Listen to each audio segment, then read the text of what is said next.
out numbers. So she's gonna do that. They're very small. Because somebody forgot the real raffle tickets at home.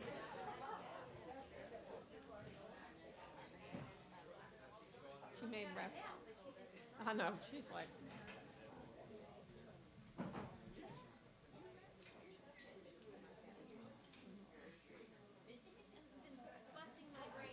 Yes.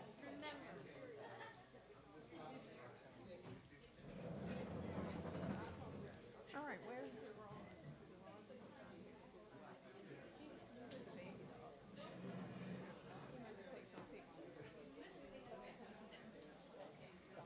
It's okay.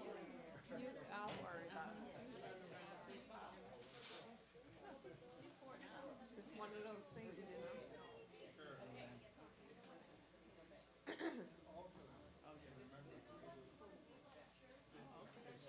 You want to be like, y'all can do like church and just pass the basket. That was funny. I wouldn't trust y'all.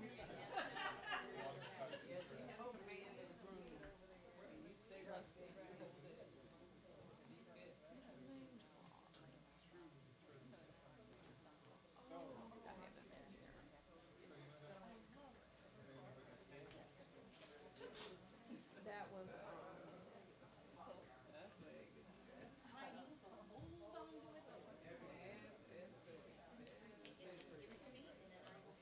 okay, hold on.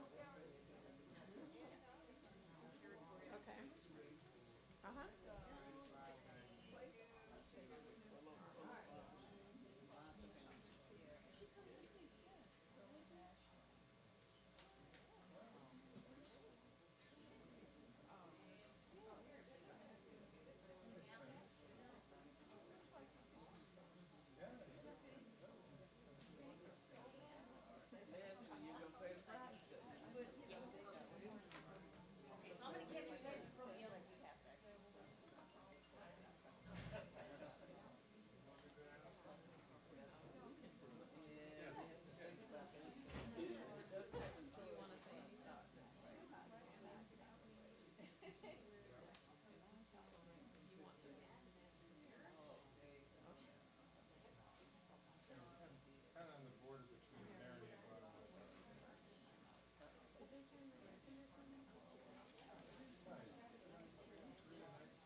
Cool.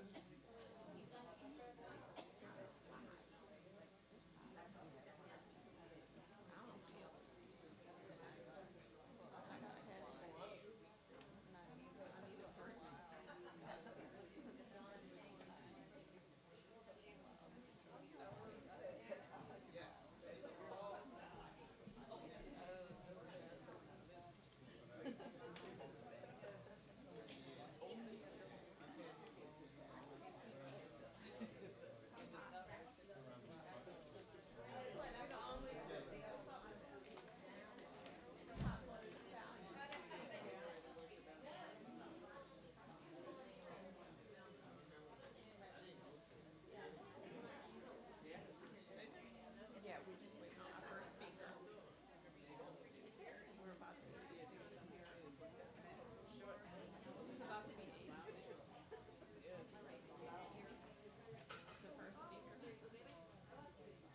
No, you want to be?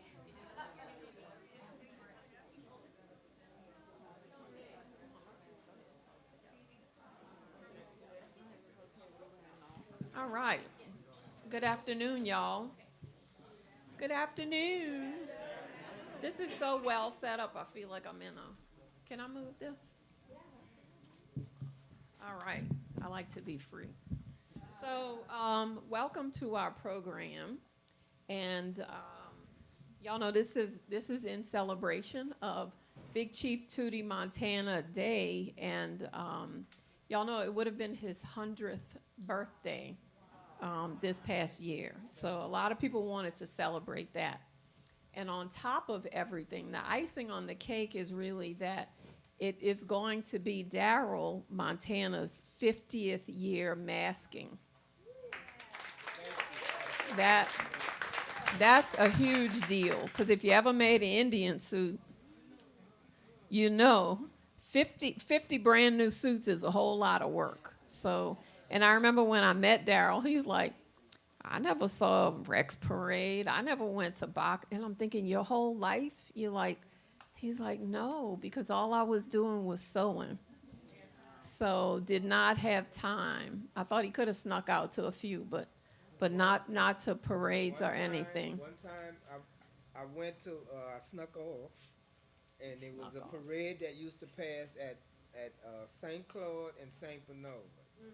It was in the daytime, and I snuck off to go to that. But as a child, before I really started dressing, I would run behind the float, to get the beads and stuff. And before I was allowed to take those beads home, and at that time it was a lot of racism. I mean, it was prevalent.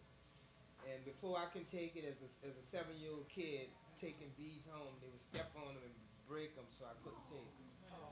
So it made me realize that that's not where I wanted to be. I'm going back home and sew. And that's how I started sewing, and the rest is history.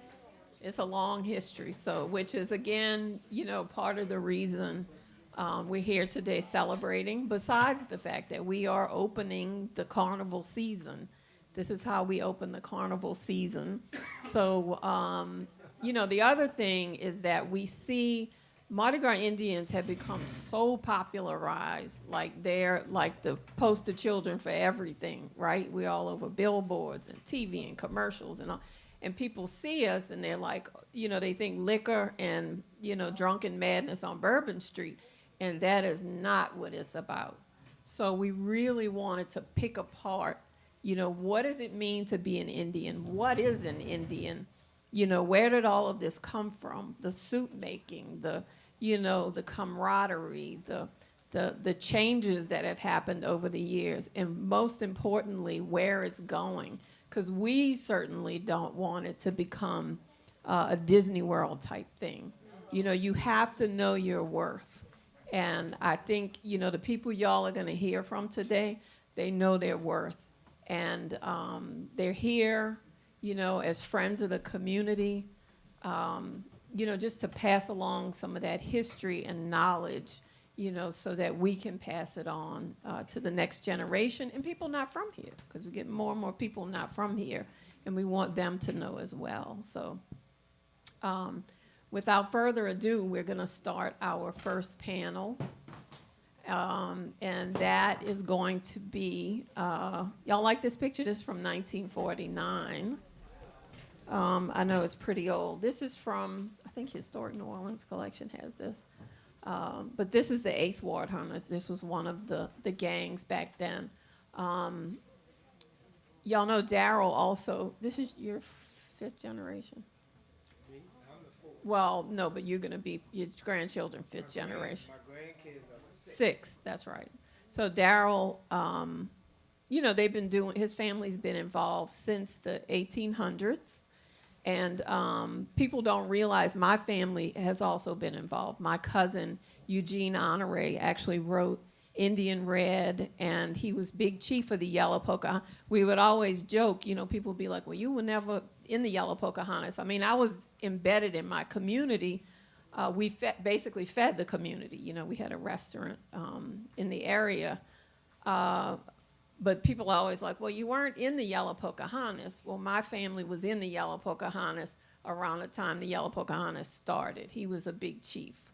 So, it's very spiritual. It's very ancestor-driven, which y'all hear a lot of that today.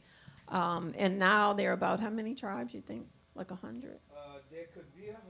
Some are dormant. But some of them are dormant. And sometimes guys that want to pull a tribe, pull a gang, or go and ask the family or someone affiliated with that particular tribe in the past, is it all right for me to bring the tribe back to life? And, perfect example, Chief Pie Stevens. Pie.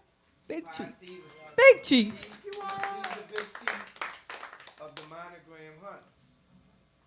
That That was my daddy's tribe. Now it's his tribe. So you know, tribes go dormant, and then somebody bring them back to life.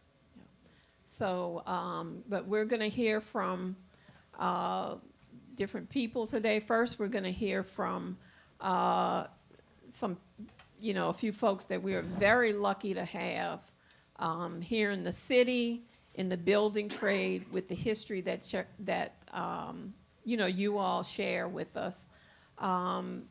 They were friends and associates of Tootie, Montana. And if y'all didn't know, people look at our suits and they're like, oh, those are pretty and nice. But what you don't see is the fact that that building trade is directly related to the building of those suits.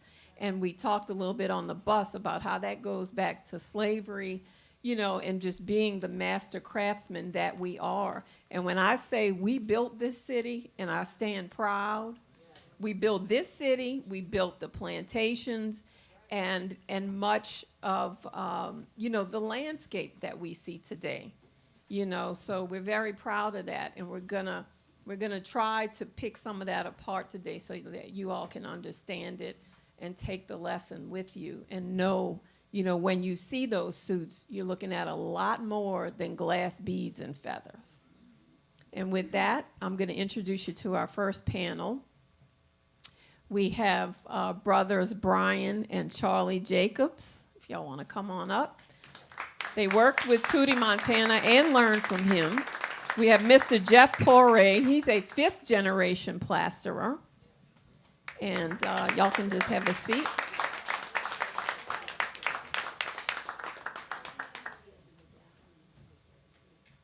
This is so exciting, y'all. This is like a dream come true to, to bring this into the black masking conversation. This is so important. So I guess we can go ahead and start with Charlie if you want to.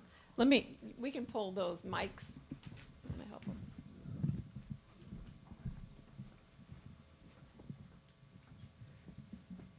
Are y'all warm? Hello. First of all, good evening to everybody. It's a pleasure being here, and it put me on blast, First, but he was really like a father to me, and I was like,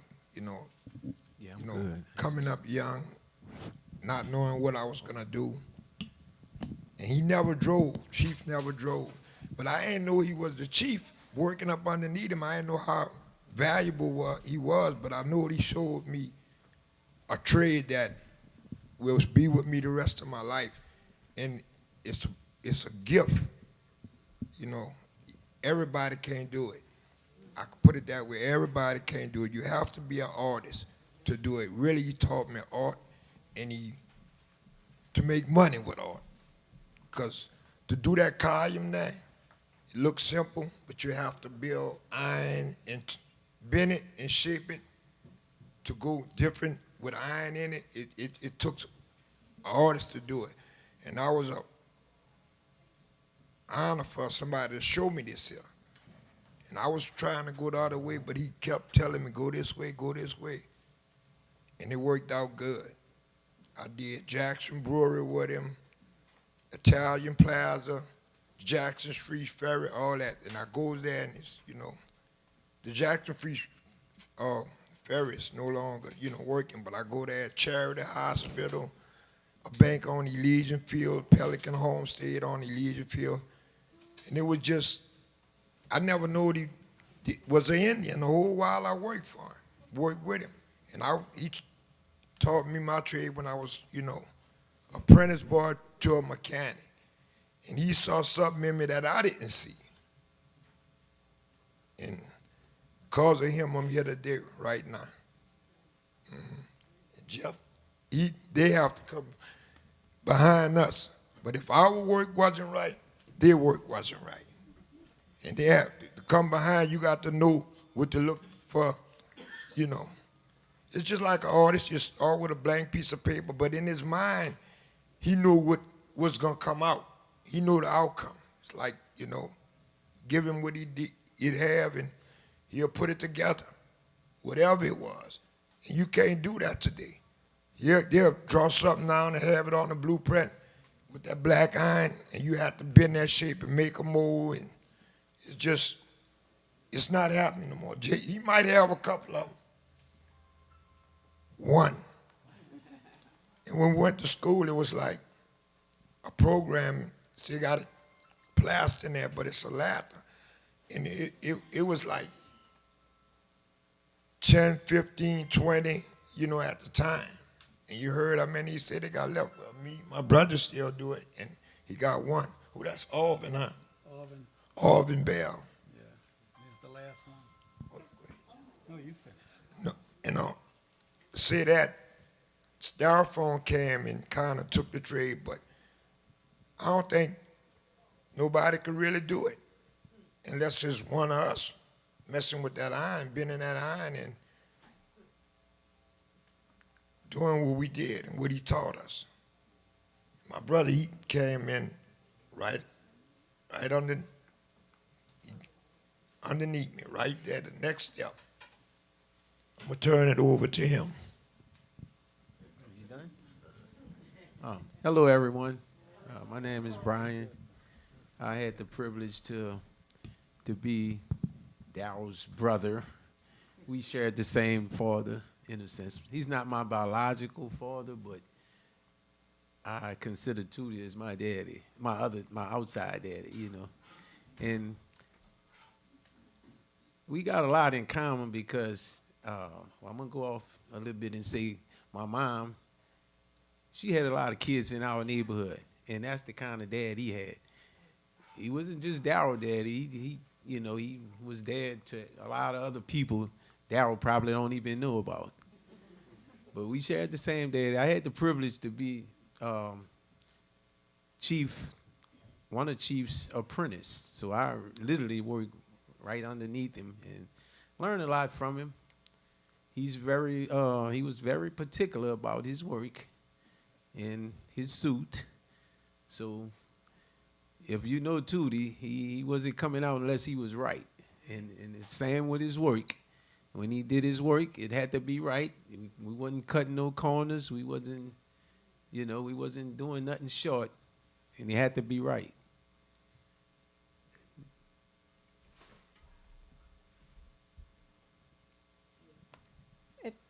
I just wanted to point out, you could see Tootie's work. This was one of the most clear examples I could see where he took his trade. If you look at the columns, and then you look at the front of his suit.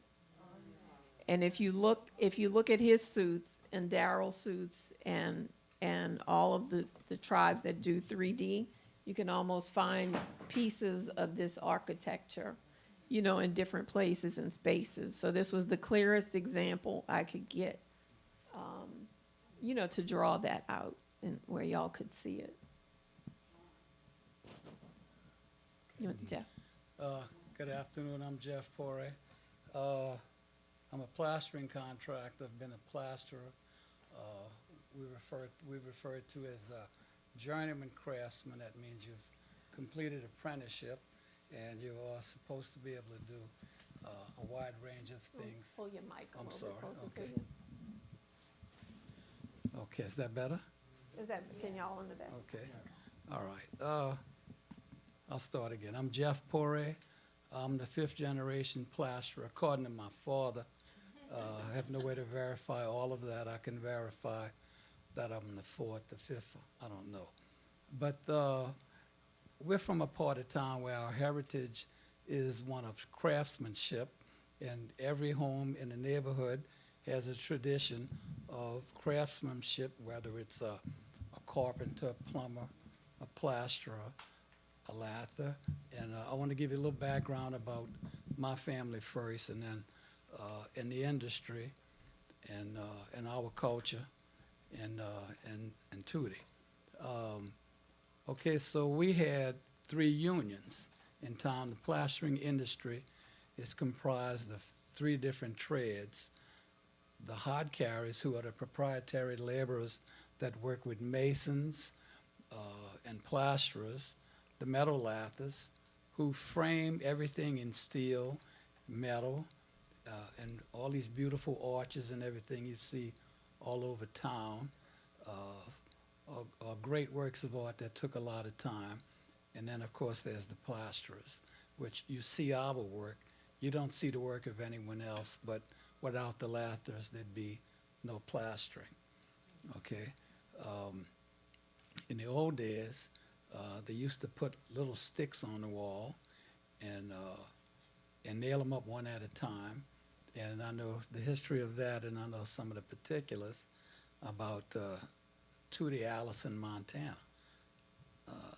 And I'm gonna give you a little background about my family now. So this is my 46th year as a plastering contractor. I had my apprenticeship at Lawrence Haydell Plastering, who was a friend of my father, Calvin Poree. When I was in college to be a research scientist studying fish. So I had the pull to work with my hands because all my life, my young life, I'd gone to work with my father since I'm 9. I'm the oldest of 6 boys, so to have time with my father, he took me to work, and sometimes my brother Kirby. So I learned a lot. I paid attention, and I woke up one day and I got in this business. I just felt the pull to work with my hands because I'd been doing this, by the time I was 14, I'd be in one bathroom setting tiles on a Saturday with my father, and he'd be in the other bathroom. I'd get him started, then I'd go and do what I was trained to do at an early age. And it was also fun to be with your father, not to mention you're learning something. And Calvin Poree is a very serious man with his work, and a very funny man when he was not at work. So my father was an interesting man. And craftsmen can have two sides to them. You can be there's two kinds of craftsmen where we're from. We all have a union background, all of us. We had to train in a union. My grandfather ran it for 36 years. But my father was very serious at work, and I went with him on Saturdays, some evenings, and half a day is on Sunday on occasion. And it was really a wonderful experience. So growing up in the house I grew up in I had a wonderful childhood. I really had a wonderful time growing up. I could only play with relatives and the friends of my parents, their children. So it was somewhat of a little close kind of society where we grew up. But it was always fun, So we've done a lot of I'm gonna switch gears on you. We've done a lot of nice projects in this city, and the one that Charlie mentioned, Charlie and Brian worked for my company with Tootie, Montana.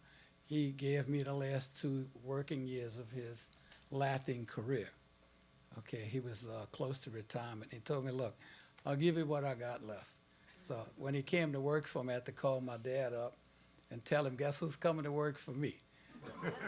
And I told him, he said, well, I guess you're hitting the big time now, So, because when I was younger, no one that had a name in this business would work for me because I was nobody. They would worry about, every time I'd call an older man, they'd call my father and said, does he have any money? Am I going to get paid? And he would have to tell him his same little one-liner. If he doesn't pay you, I will, but you don't have to really worry about that. So he gave him the guarantee, and then they'd come to work for me. And when he came, I had, by the time Tootie came to work for me, I think I had maybe 25 employees. And we had this big job down the street. So when he came, that was the first thing he did for me. And they worked under him. They had, now he didn't run the job, he didn't want that, but he did the serious bead work. He did all of when I say bead work, we have metal trim, the corners and the bottoms and tops and all of that. Expansion beads, Expansion joints, stop beads, and casing Rip beads. Call the stop. Well, he knows he did it. So these guys, I know these men since probably I'm around 15. I was very close to his mother and his father. they had the neighborhood store at the corner of my father's home. So I know these guys before our working careers, and they had to work in the store, just like I had to go with my father. You know, it's just part of growing up. You ask for something, you got to go do some job to get it. They didn't just give you money. You had to know you had to work for it. You know, so it's really been interesting. The Jack's Brewery building, you might have seen it. It's 350 feet long across the front, 150 feet down the side. And it took some effort to really get this thing done. I had to have like 4 crews, maybe 5. Each group had a task to perform, and then the next crew come behind them and the next behind them, and we just walked around this thing. Everything fell into place, but you have to have the right people for this to happen. You know, so at that time I had just lost my father, and I wanted that job really bad. At that time I used to have to be the low bidder to get a job, but I was trained to do commercial work. I moved on to other things from that. I moved on, at some point I went to do high-end residential, which is what my father loved.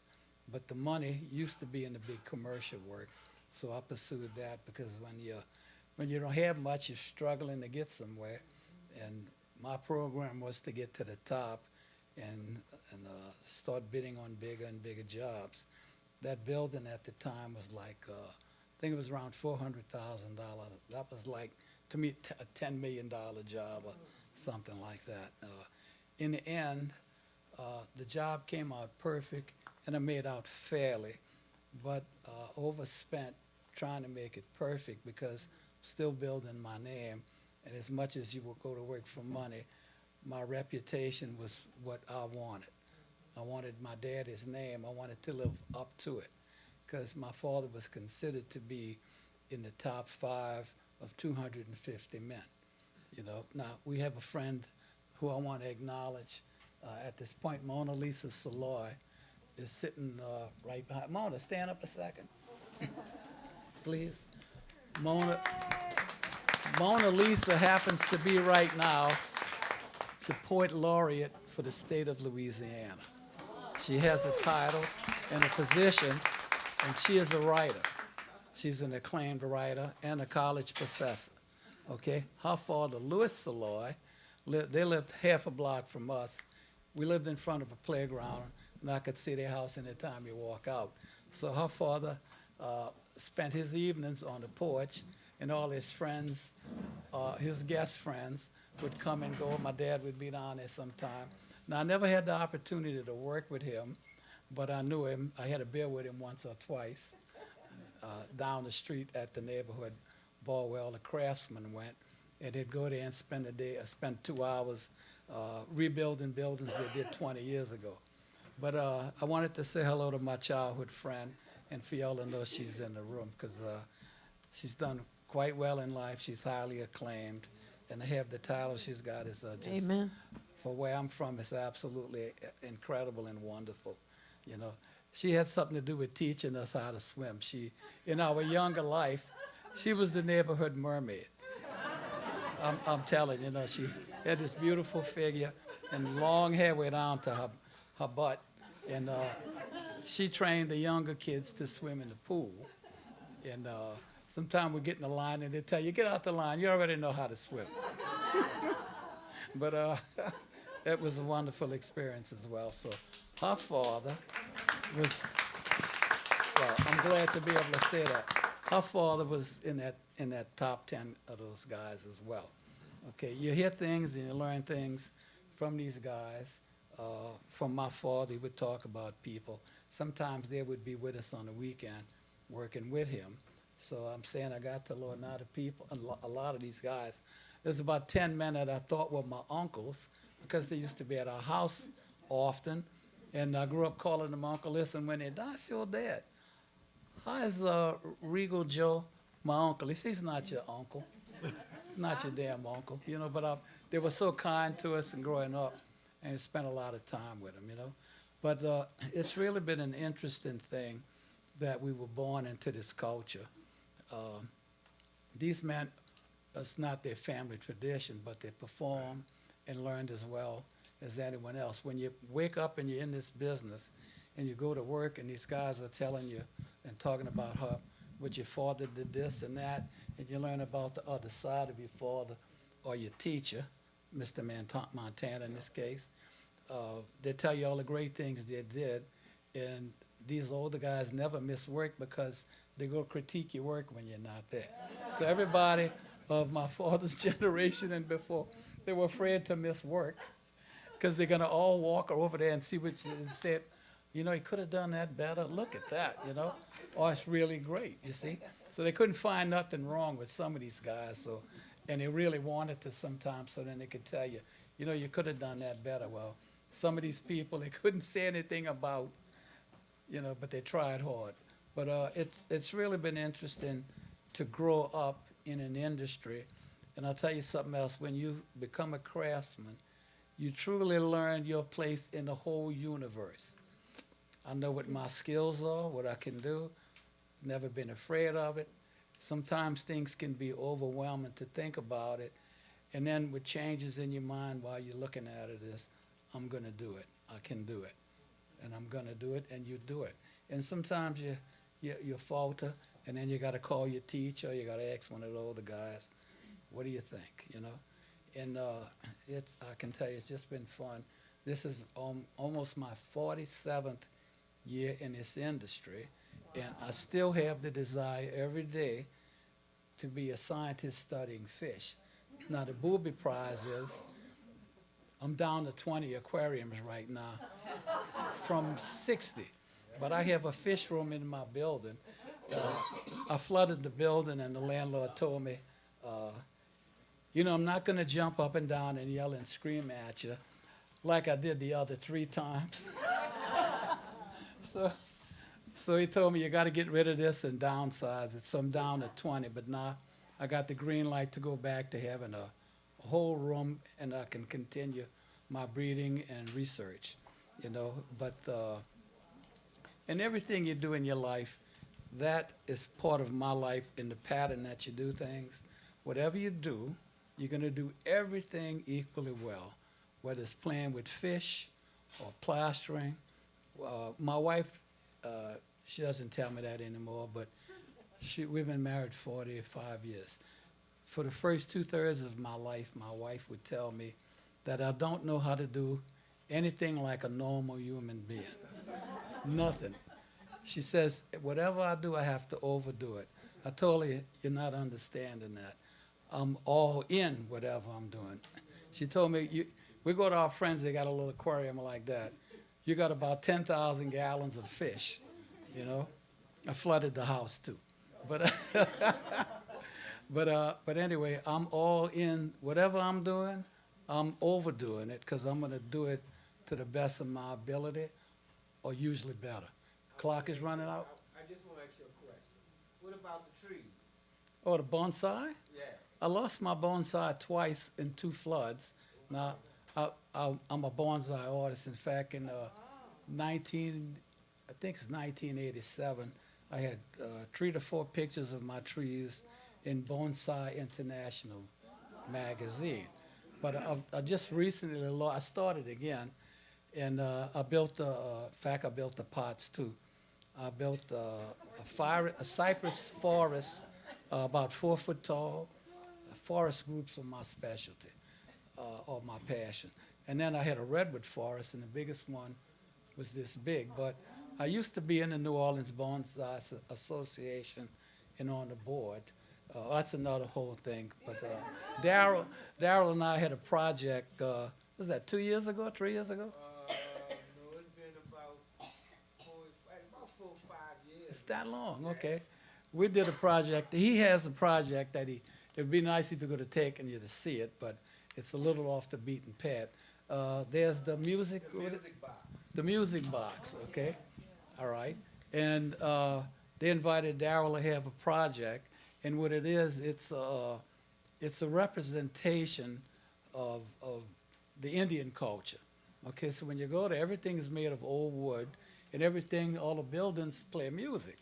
Okay, Darryl's project that he was given was to design something that that wouldn't look exactly like Indian, but would represent the Indians, okay?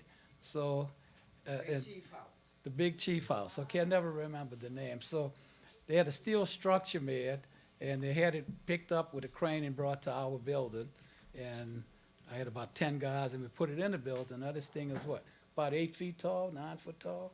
And about 8 Okay. feet tall and about maybe 6 and 7 feet wide.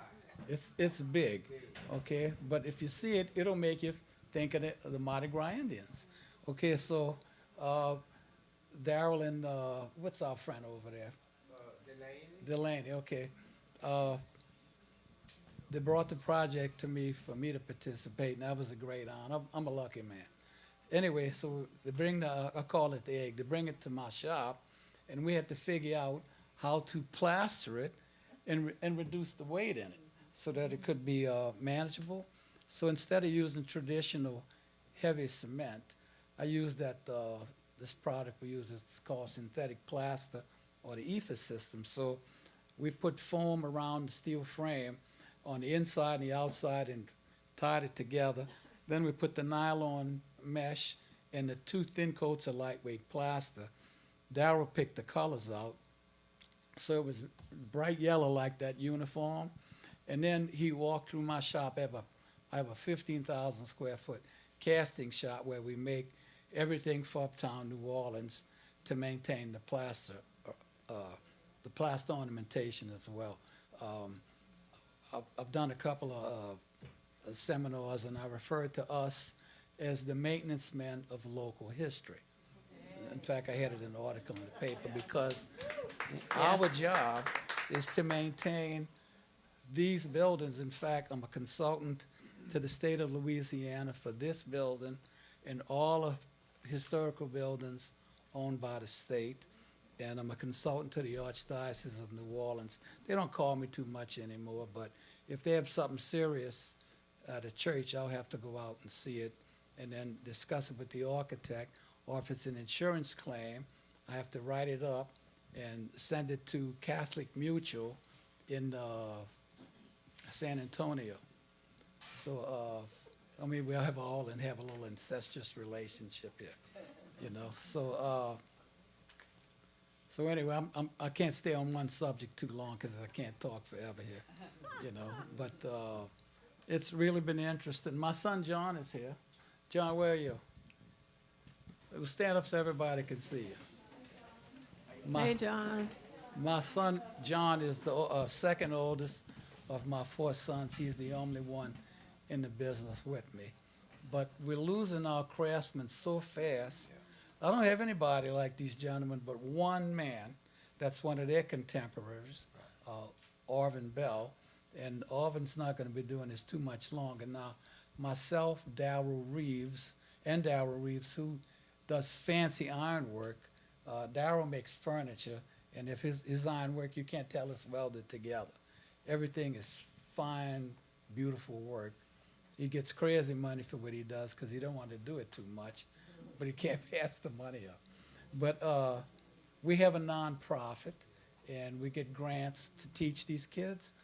We haven't had a grant in 2 years, but to tell you how important it was, 9 years ago when we decided to do this, the Archdiocese of New Orleans gave us $350,000 as our first grant.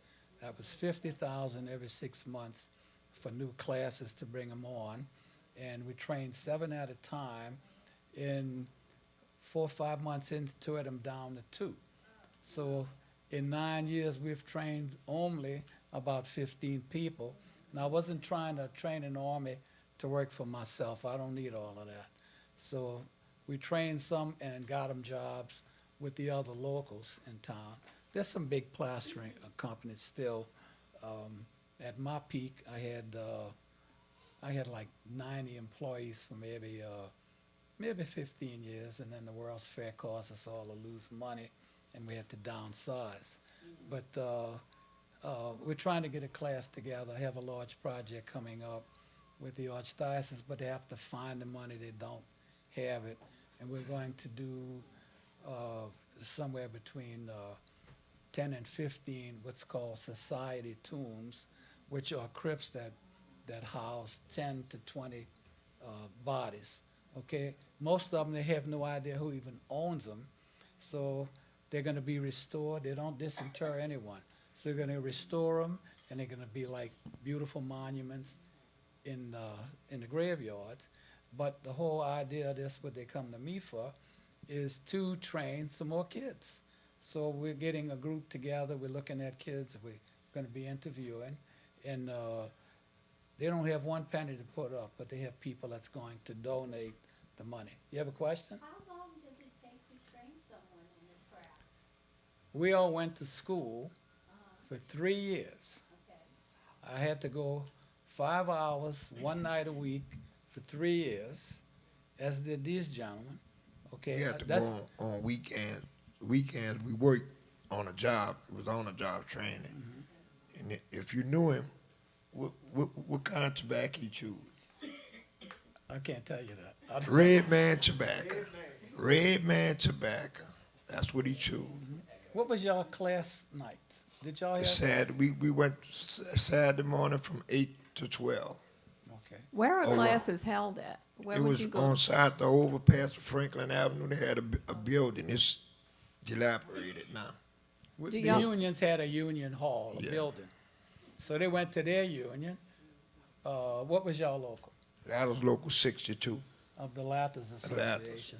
Then we emerged with the Carpenter. But like I say, he was an artist. Was Tootie your teacher? Did he Yeah, teach the class? yeah. No, he ain't Didn't teach. teach the Vernon class. Aberdeen Vernon taught taught, yeah. But he was the real But he teacher trained because Vernon. we would be with Tootie most of the time, and he was serious. I ain't never really known him to have a friend, because he ain't dealt with nobody. That's Oh, he how he had was. friends, He but not, I'm saying he didn't have to be- time for yeah, that. Yeah, he ain't had time to be socialized. He was a very serious man. Not to say he wasn't, dealing with people, but all I know him to do is work and go home and sew. That Did was y'all- it. As you all working in the trade. I did never you- knew him to go in a ballroom, gamble, smoke, nothing but Nothing? that red man tobacco, and that was it. Did and- y'all ever try to sew? So, Sew. oh no, No. That's such a serious commitment. he was It serious. is. I have no idea how you do that, because every waking hour that they're not at work, this man sews till like 1 in the morning. This, I can tell y'all, we did the event yesterday. Darryl was back up at 2:00 sewing. I said, you got a long day tomorrow. He's like, no, I gotta sew. And I said, well, I kind of insisted. But yeah, he'll get up all hours and Okay. sew like Tootie did. Yeah, I just want to say one thing about Tootie that nobody mentioned. I started working with Tootie in '84, and he never drove. He never drove an automobile. But he I said that always, first, he he never never missed a drove. day on the job. And, the jobs was all over the city. And they had people with cars that missed days. And it was just amazing to me that by him not driving and having transportation, he never missed a day of work. And I want to say this though, his toolbox, that toolbox weighed about 100 pounds. Can you imagine him trying to catch the bug with a 100-pound tool? Yeah. Well, listen, now that we're talking about Tootie, which is what I was wanting to get to, what Brian said is true. He walked to work, rode the bus to work, but guess what? He's famous among all the craftsmen for being the first man on the job every day. Every day of his life he went to work. He's the first guy to get to work, and they don't have an automobile. And it didn't matter about the weather. He's going to be first. And he show up for work. If we're not going to work, he'll find it out when he gets there. You see? Is that a heart?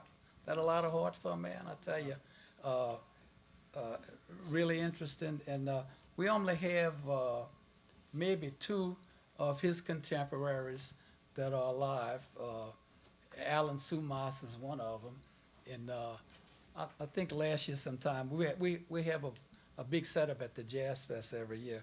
So Alan and his wife come. He can't stand up long, so he walks with a chest. So one of his stops to get where he's going is to come sit by us.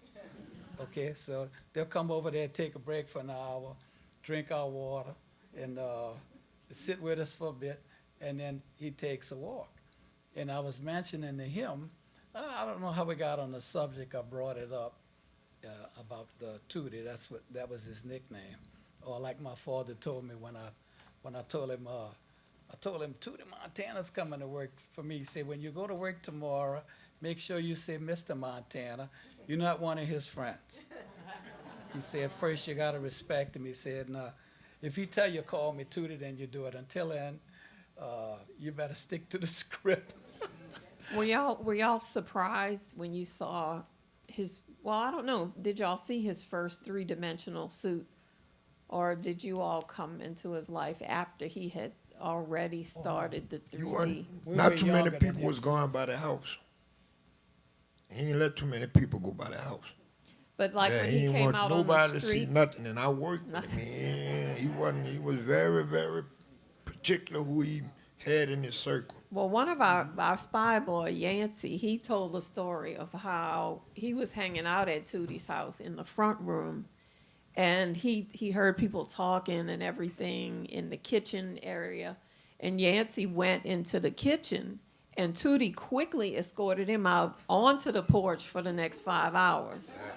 He could not go back into the house. That's how secretive it was. But when you all got to see him out on the street, did you realize that he had taken the trade and incorporated it into was it obvious to you all knowing the art at the time? Everybody in the trade, all of his contemporaries, all of the men of his generation, they all knew that he was also a famous Indian chief. My dad used to tell me that the plaster bosses that he worked for would always give him the hardest part to do because he could do it quickly. He always worked hard and fast. Now, I'm going to tell you something else while I'm talking about the plaster bosses. Another man from our community, Tanny Vignard, he used to work for him. And going way back in time, going back a long time ago when Tootie was a young man, okay? Back then, they put the little sticks up, and they had to use nails, okay? And Alan Sumas told me this. He said he used to hum while he was nailing to whatever tune he liked. And his boss knew that, and he would tell him, he'd say, look, Montana, he said, why don't you try Tiger Rag? That was a faster paced song. So he said he came in one day and he's working really fast. And he walks over to him and he said, what you humming?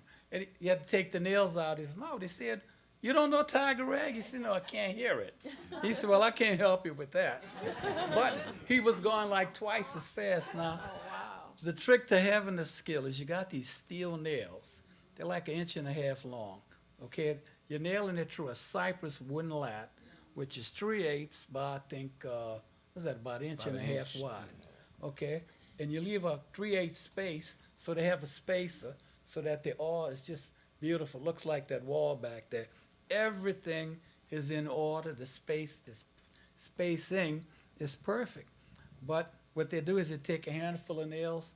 When they pick them up, the point is in your mouth. So they got like 5 nails in his mouth, and he's humming, and you hit it, you do this, and you hit it, and then you hit it, and that whole 1.5 inches is, don't worry about y'all, goes all the way in.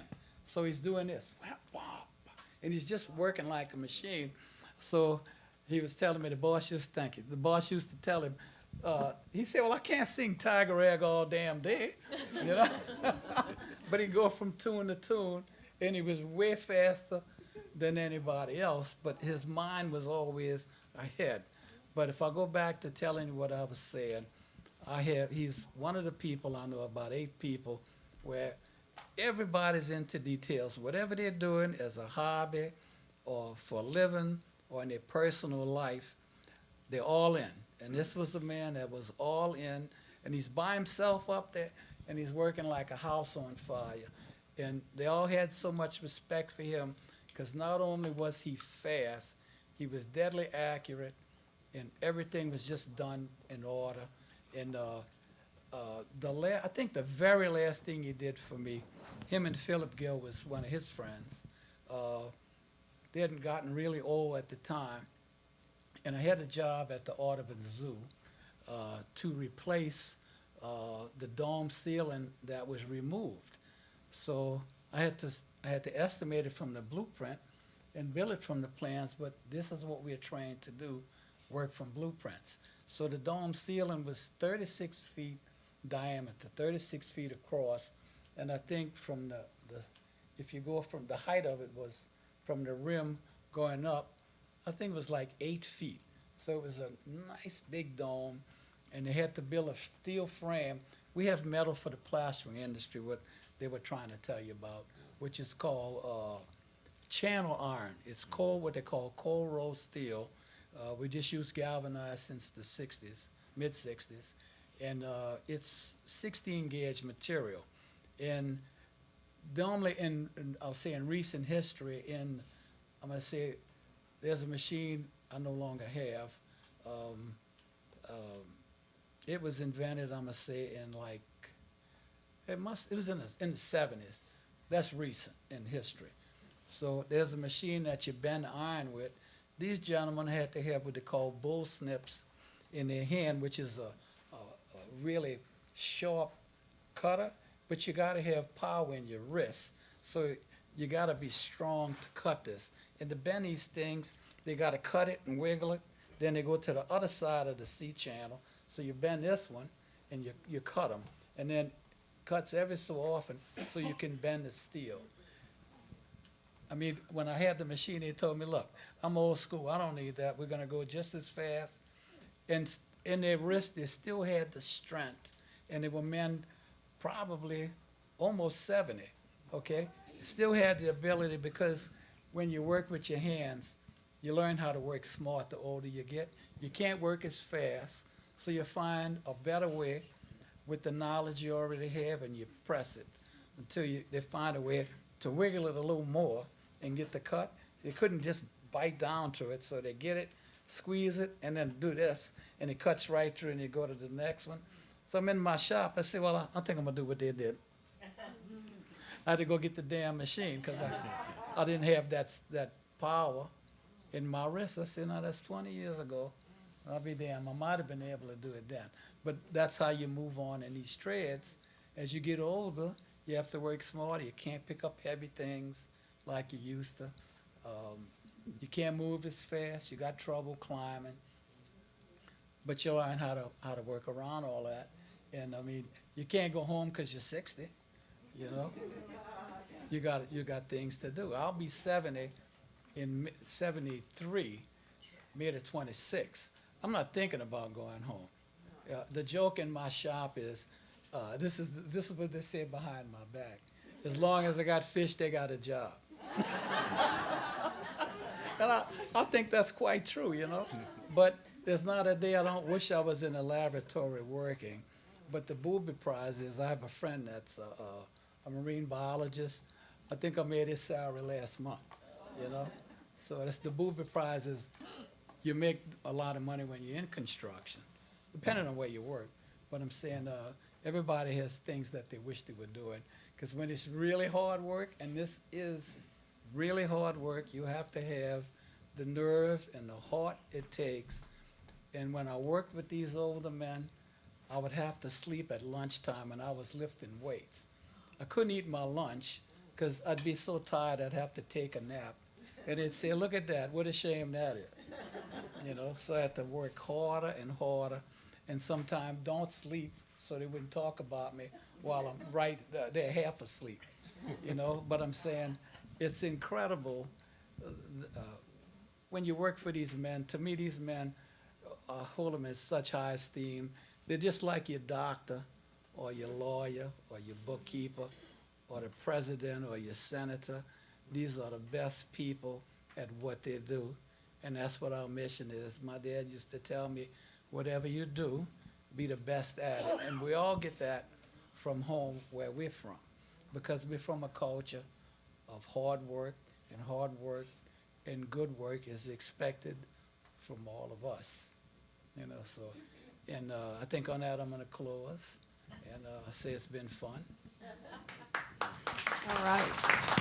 Did y'all want to add anything, Brian or Charlie? And Jeff covered it all. All right, that was wonderful. Thank y'all for that lesson. I also want to, you were talking about how they had to cut with the heavy metal. Well, one thing I do want to say, if you see the exhibit, a piece from the crown at the music box is downstairs. One of the pieces you made is downstairs on exhibit, so y'all can see it. The other thing I kind of wanted to point out is, I just want to kind of show you how, part of how he took that craft and brought it to the suit making. So this is a basket. I don't know if y'all have seen the second line group. They carry all this 3D stuff. That started with Tootie, Montana. So they used to buy baskets in the French market and whatnot. And one day they had run out or something. Or he decided to, We were starting an organization called the Bucket Men. And they didn't have any baskets to buy in the French market. So they was running around trying to figure out what we're going to do, My daddy said, hold on. I can make the baskets. So he was the one, he cut out, he took and got around the table, everybody standing up watching him. He took the poster board, drew this circle, and he was able to create the baskets. And I did this basket here, just as a sample to show, but he created that. so we have one, it's a hand fan by Black Men of Labor. But all of that stuff you see, the doll houses, everybody claims that. I just like to stamp things where they deserve to be stamped. That was, that started with Tootie, Montana, with the 3D pieces in the Second Line Club. So his reach is a lot further than we even give him credit for. But I just wanted to say, it was interesting, because I had never known the part about how you have to cut the, oh Lord, cut the wire, and you have these little slices, and well, that's how you make an Indian suit, right? You have to. No, don't pull that apart. Oh Lord. Let me tell y'all. It's very much like his daddy let me- was let me- with the let me- perfection and the center line and the, Yeah, let me speak on this piece here. My daddy had created the first pattern of the crown where you could put your arms. You can put your arms through it. This is a part of the crown, and he got mad with me and he took it back. He wanted it back. So before I gave it back to him, I traced it. And this is the trace piece that I traced. You see it's in bad shape, I done taped it together. But this piece was created by him. And I traced off of his pattern and made my own pattern. Yeah, but he made this here. He said that, and the reason why he did it was because when we have those crowns on, sometimes the wind can take you. Sometimes the wind will blow them off your head. So he made this like he said it was like a putting on a sweater, where you put your arms through this side and this side, and whenever the wind blew too hard, you just lock your arms and it keeps you. But he was always. and everything. I don't know if y'all know maybe people that have taken a class know, but everything has to have tabs on it. And so the same thing that you were talking about, where you have to cut. There's when we have our cardboard pieces, we always have to have a tab to connect it to the next piece. And the way you do that, you have to cut those slices just like y'all did. Except I get to sit there all prissy with a pair of sharp scissors, and I'm not like trying to hurt my wrist. So, but anyway, thank y'all. Could I say Yes, one thing definitely. on a different note, but I just realized the building I'm in. Now, I work on this building from time to time, but what I wanted to mention real quickly as a personal thing for me, in 1980, I think it was 82, I was called over here to see a plastering job. And on that end of the building, forgot where we are, I think it's on that end or in the middle, there was, and I was called here to see this, there was a 4-story prison in this 3-story building, and it was heavy metal. The bars, even the floor was round bars, okay? 4-story prison, okay? When I walked into this building and I saw that, knowing my own personal history, I walked into the cell on the 3rd floor and I closed the door, and that was an ironic moment for me because my grandfather, my mother's father, is an Anglo-Indian from Calcutta, India. His mother was East Indian, his father was a British officer, okay? Now, my mother was 12 years old. What happened is he was in dry dock here, and he was in Algiers, where he kept walking by every day. Met my grandmother. They were younger than in their 20s or something like that. And eventually, he asked her daddy to marry him, and he told him, yeah, but you can't go back to sea. You're not going to just be visiting. So he never went back to sea. But anyway, when my mother was 12, they lived on St. Anne Street in half of a shotgun double. Immigration came, and she says all she remembered was tall men with big hats and trench coats. And they handcuffed him and took him, and he was in this jail here. Now, my grandfather, by that time, he had in his younger life, well, I'm just going to say this just take a couple of minutes. When he was 16, his mother died. His father married a British woman with 2 kids from a previous marriage. And she made him add on a house, and all that whole little bunch of little brown kids couldn't go past the kitchen in the house he grew up in. So they decided they didn't like the living arrangements. So him and 2 of his brothers left home, told everybody bye, and they walked down to the dock. My grandfather became a cabin boy on the whaling ship where they harpooned the whales, and his brothers became monks in the Alps. And I had all their correspondence for their whole life, and they wrote it with quill feathers on parchment paper they made. The other 2, I lost all that in Hurricane Betsy. Okay, every bit. Well, only thing I have is his school books when they had school under a tree. But anyway, to back up a little bit, so when they took him to put him in this prison over here, trying to deport him, he was a very religious man all his life. So even the archbishop at the time came to testify to his character. All kind of people did, and they couldn't get him out. My grandmother found a receipt where he paid $1 or $2 to apply for citizenship, and he was never awarded citizenship. So when she found that, the archbishop gave it to their congressman, and there's a document, I can't tell you the number of it, House Bill in the U.S. House of Representatives. It's called House Bill such and such for the relief of Clarence Stanley Williams, Charles Stanley Williams, okay? And it says it's return him to his domicile in New Orleans, Louisiana, to live his life forever after. I have one on the wall in my house. We lost the original, but we got copies. But anyway, and he got out after he was in there for 3 weeks, you know. So, and he was a little interesting man with that funny accent, you know. But anyway, I just wanted to mention that because I'm in the building. Now, I didn't do the plaster job because they canceled it. So they took the prison out. I think there's one in the basement. When I did the airlocks on the back, these door entrances on the back on both sides, and I went sit in it again.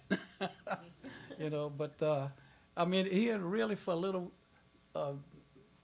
simple, easy living man, he had quite an interesting life. And just to give you insight into how things were in India, he told me that there was a family that lived on their porch. And he told me he lived on a beautiful street with the same nice houses, far as you could see. And every morning, the police would come, the military police, and run everybody out of there. They said there was a family lived on the porch and raised their children there, and they'd all go out foraging in the morning and wind up back before dark. He said you couldn't get rid of them, so they gave them all the food left from their table. And my grandfather said they had servants in the house he was in.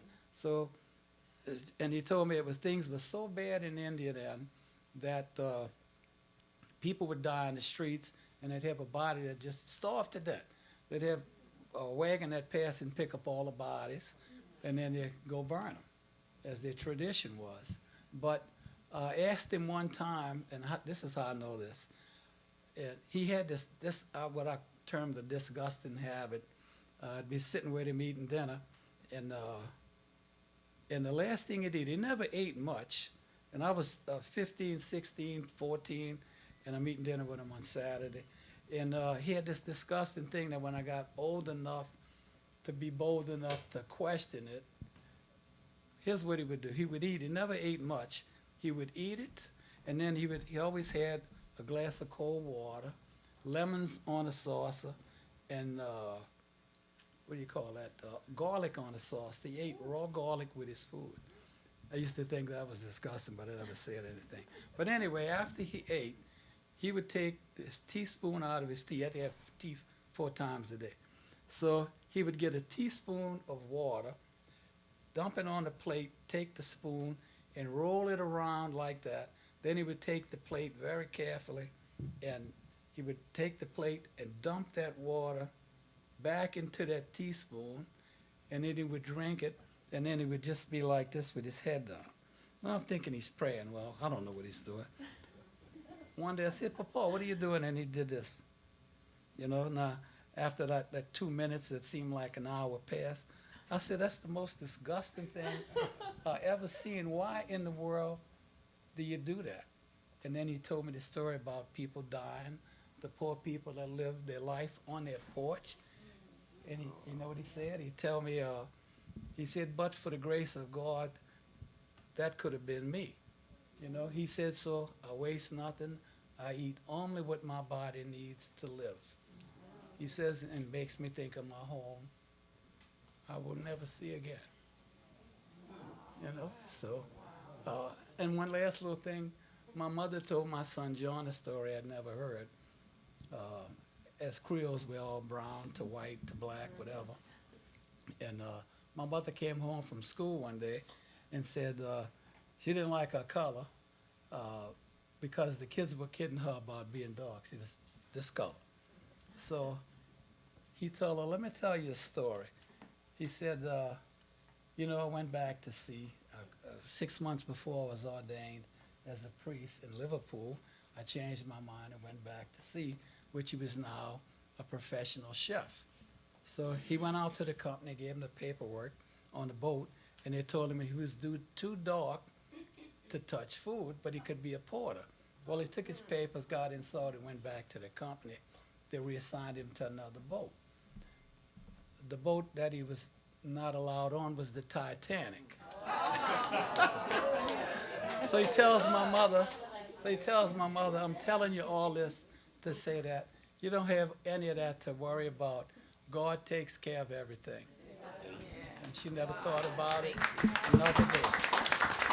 Awesome. I didn't Thank mean to y'all. get off on that, but it made me Oh, think no, of that all was that good. because I'm in this building. No, we like stories. You know? So very good. Thank you so much. Thank Thank you you. all so much for your insight and sharing. We love it. Woo woo. All right. All right. So we are going to take a short break, about 10 minutes, if anybody needs to use a restroom or anything like that. And we have our next speaker up, Darryl Honore, historian and genealogist. And then we'll have some music. We'll have some music for y'all. So everybody needs to take a little raffle ticket, if you will, because we have some door prizes. We got door prizes. We got music, door prizes, all kind of stuff coming up. So if you don't have a ticket from Mandy, get a ticket from Mandy. Get your ticket. See, where they're from, they use this to measure. Where I'm from, they beat you over the knuckles. About 10 minutes.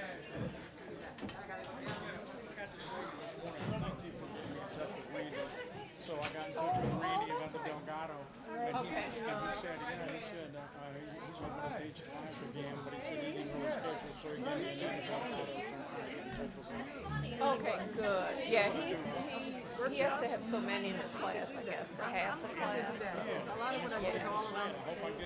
Yeah, I know. Well, since COVID, it got kind of sketchy, you know, with numbers. But I think it's gonna go back. I think he had one last. Okay, all right.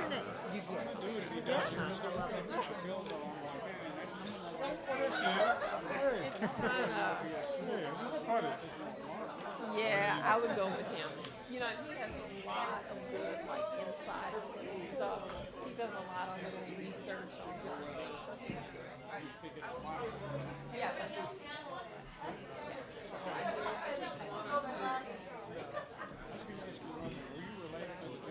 Yes, he is my cousin. Him and my dad were first cousins. Yeah. Okay.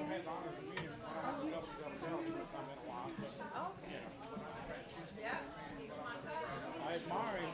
Yeah, he's quite the guy. He's quite, yeah. All right, Nick, great job. Oh, thank you. Thank you for coming. Great job in here. And also a baby doll that I want to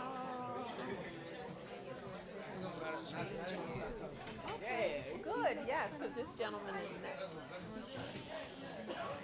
Thank you. So sorry. I understand.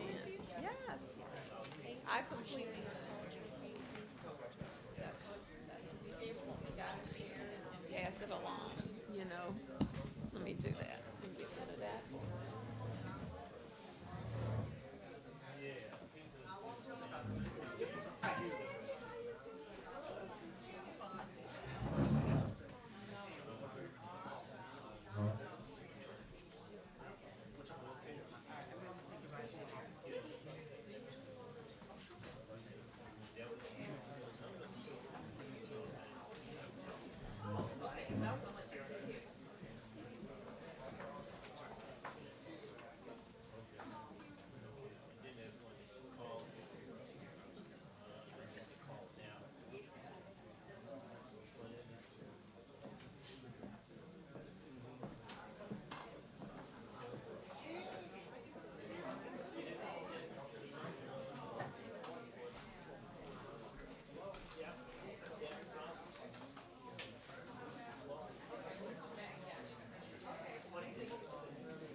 How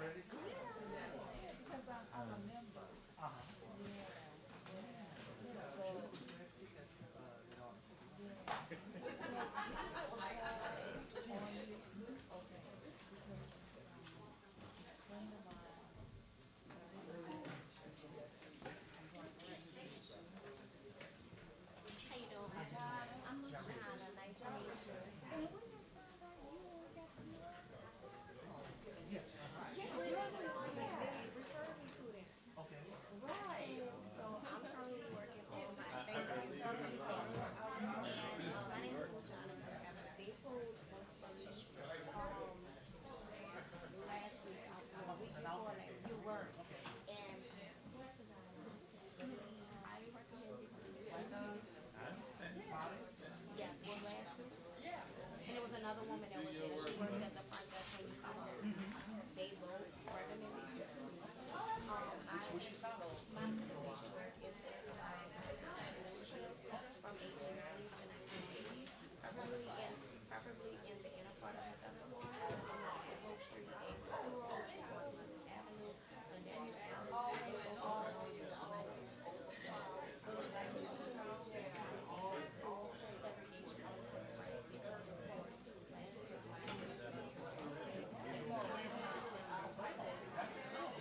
right, I understand that, but the fact that my grandmother and them are old and everything,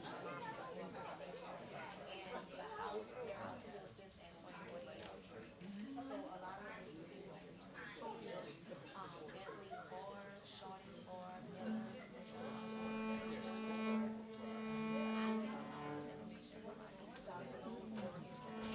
that's why they told me so I'm really focusing on that. So I'm trying to incorporate those businesses.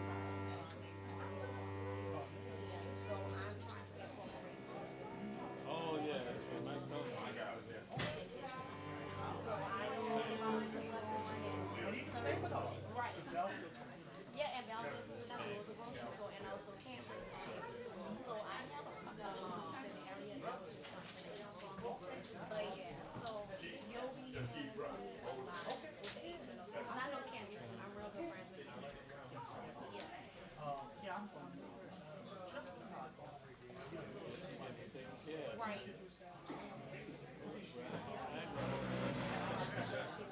I'm a water teacher. But if y'all decide to take your rest,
Yeah, the need a wave.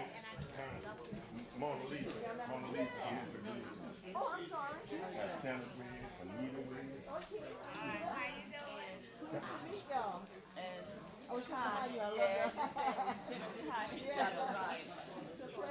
You know Alfred. Remember, Keith. Mona Lisa Story. Together,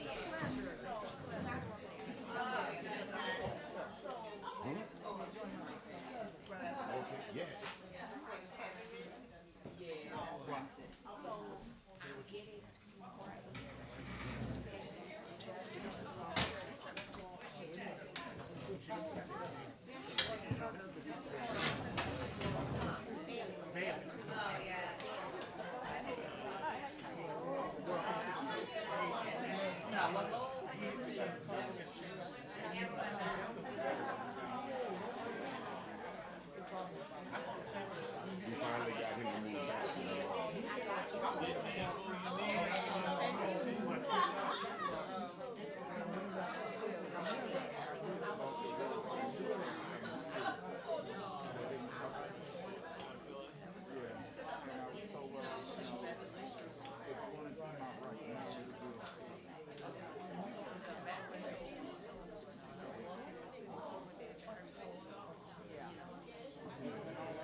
right, here, here.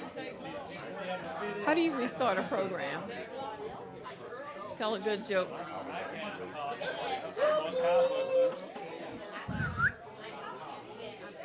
Two Indians walk into a barroom.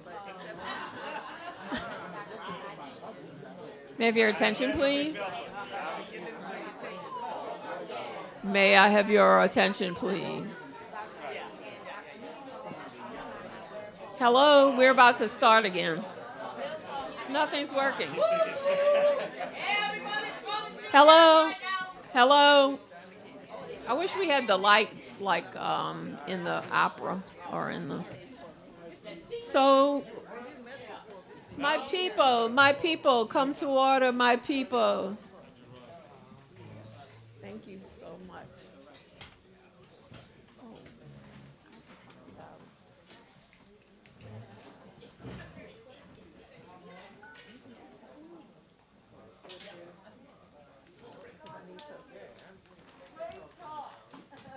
All right. Jeff, I have to be in touch with you this week, so All right, first of all, does everybody have a raffle ticket? Does everybody in here have a number? Okay, good. Everybody? Okay, so let me do the first raffle right now before my next speaker because I just feel like it. Where's the bag of... Do y'all want Darryl to draw the number since it's his big 5-0? Darryl. I call him Darryl. Okay, everybody, the number's written on the bottom of your little piece of paper. I'm sorry they're little, I had one piece of paper in 5 minutes. But it's on the bottom, so, because some numbers look, you know, you can transpose them, you know what I'm saying? Oh, yeah. So, but 11 is 11. 11.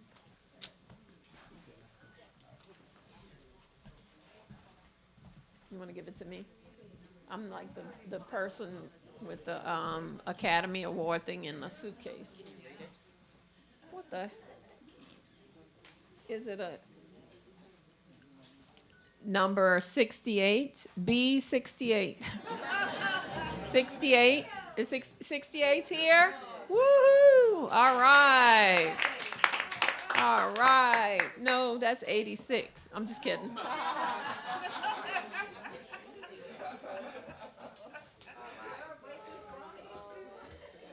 You walked all the way up here. He's from Pennsylvania. All right, so we have a couple things here for you. We have a book by none other than Mona Lisa Saloy. It's called Second Line Home, New Orleans Poems. And then we have a little poster, which is signed by Darryl for his 50th year. Congratulations. You are now the winner. All right. Some historic stuff there. You got to, that's the kind of stuff you got to keep. Yep. And you got to make sure you keep it up high. Why? Hurricane. One thing Katrina taught us. All right, so without further ado, I would like to introduce our next speaker, historian extraordinaire, genealogist, yes. He works at the Historic New Orleans Collection. He's an awesome friend, and he throws a great party.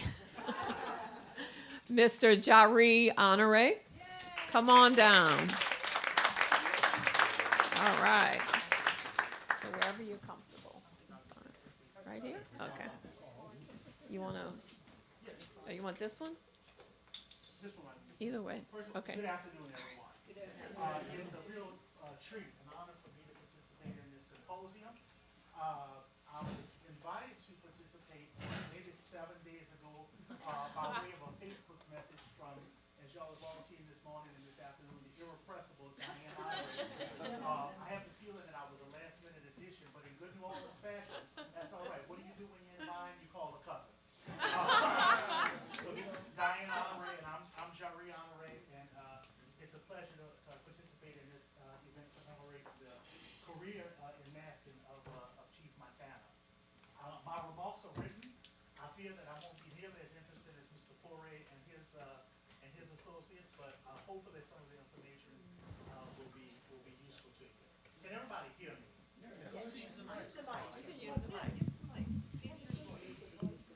You need higher? No, I think that's good. Okay. This presentation, parts of it, some of you may have heard before.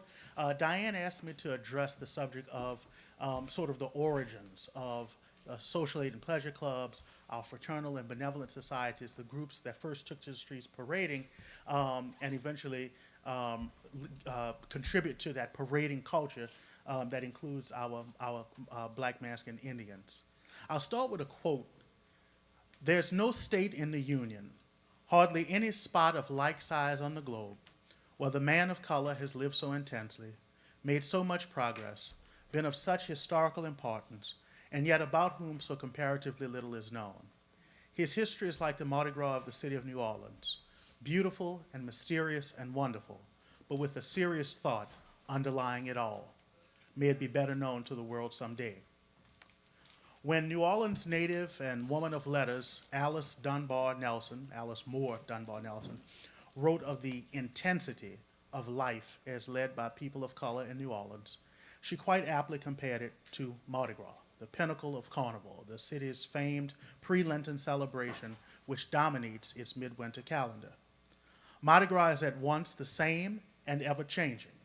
It is firmly rooted in tradition and yet expansive enough to include the fads and fancies of successive generations.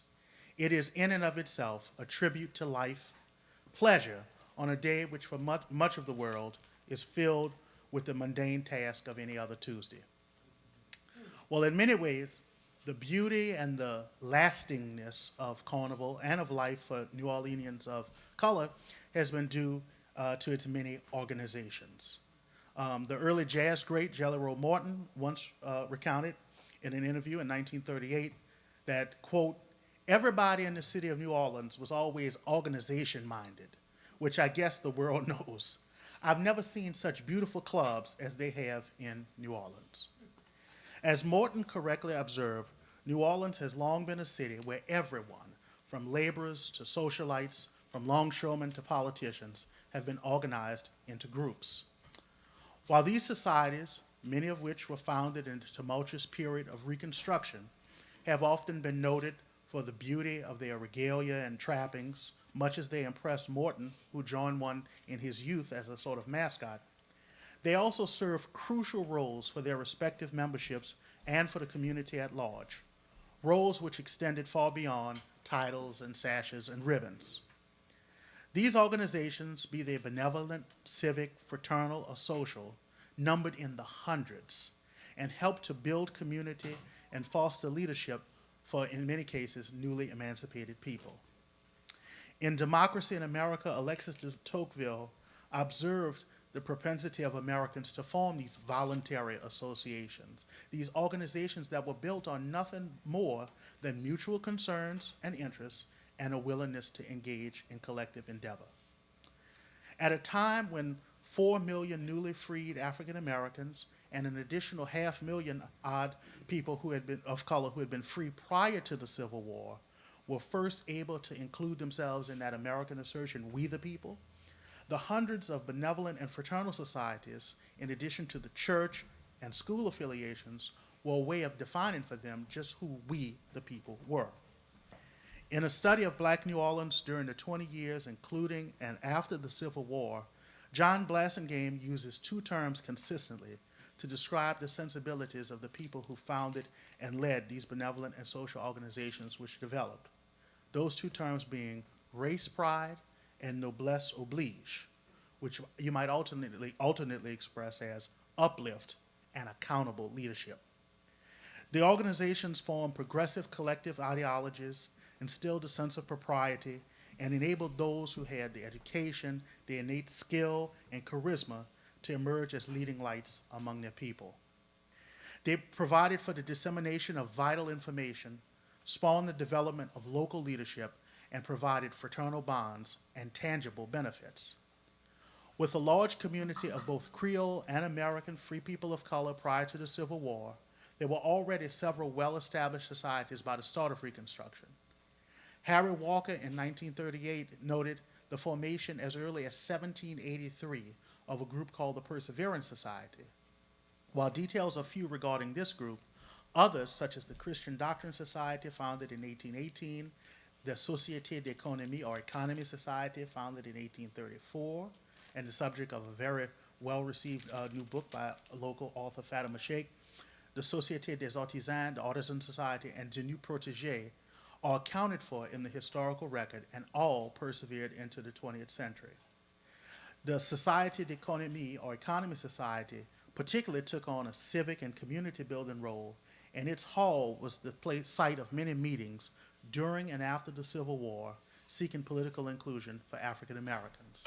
It was at Economy Hall, for example, that in January of 1864, almost 1,000 free men of color affixed their names to a petition to President Abraham Lincoln demanding the right to vote. While these societies remained prominent in the Francophone or French-speaking community, after the Civil War, the number of benevolent and fraternal and social societies mushroomed. Within the city of New Orleans alone, they numbered in the hundreds. For example, some 226 societies were account holders in the New Orleans branch of the Freedmen's Bank, or Freedmen's Savings and Trust Company. Out of the 83 benevolent associations Harry Walker was able to find articles of incorporations for in his study in 1934, more than half of them were organized prior to 1900. The question arises, what led to the proliferation of these societies amongst black New Orleanians in the 30 years following emancipation? Well, they were divided by a host of distinctions, such as neighborhood, profession, cultural background, religion, and gender. Just as other groups developed organizations exclusively for the Irish or Italians or Germans, these unique distinctions among black New Orleanians led to distinct societies that reinforced their cultural identifications. Some, such as the Antebellum Economy Society or the Société des Jeunes Amis, which means young friends, were almost universally made up of Francophone Catholic Creoles of color, while others, such as the Young and True Friends and the Colored Men's Protective Union, were formed by English-speaking Protestants. These distinctions even extended to national fraternal orders. Within this realm of Freemasonry, for example, there's the Prince Hall Freemasons, organized under the Prince Hall Grand Lodge of Louisiana in 1863 by John Parsons of Ohio, while the Scottish Rite Freemasonry under the Supreme Council of Louisiana drew the majority of Francophone Masons.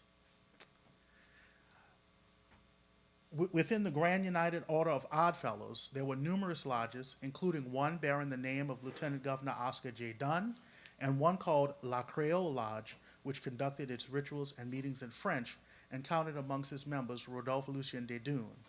Desdunes was later an active member of the Comité des Citoyens, or Citizens Committee, well known for its role in planning and executing the Plessy versus Ferguson case. Another fraternal order, and one of my favorites, is the Knights of Pythias of North and South America, Europe, Asia, Africa, and Australia.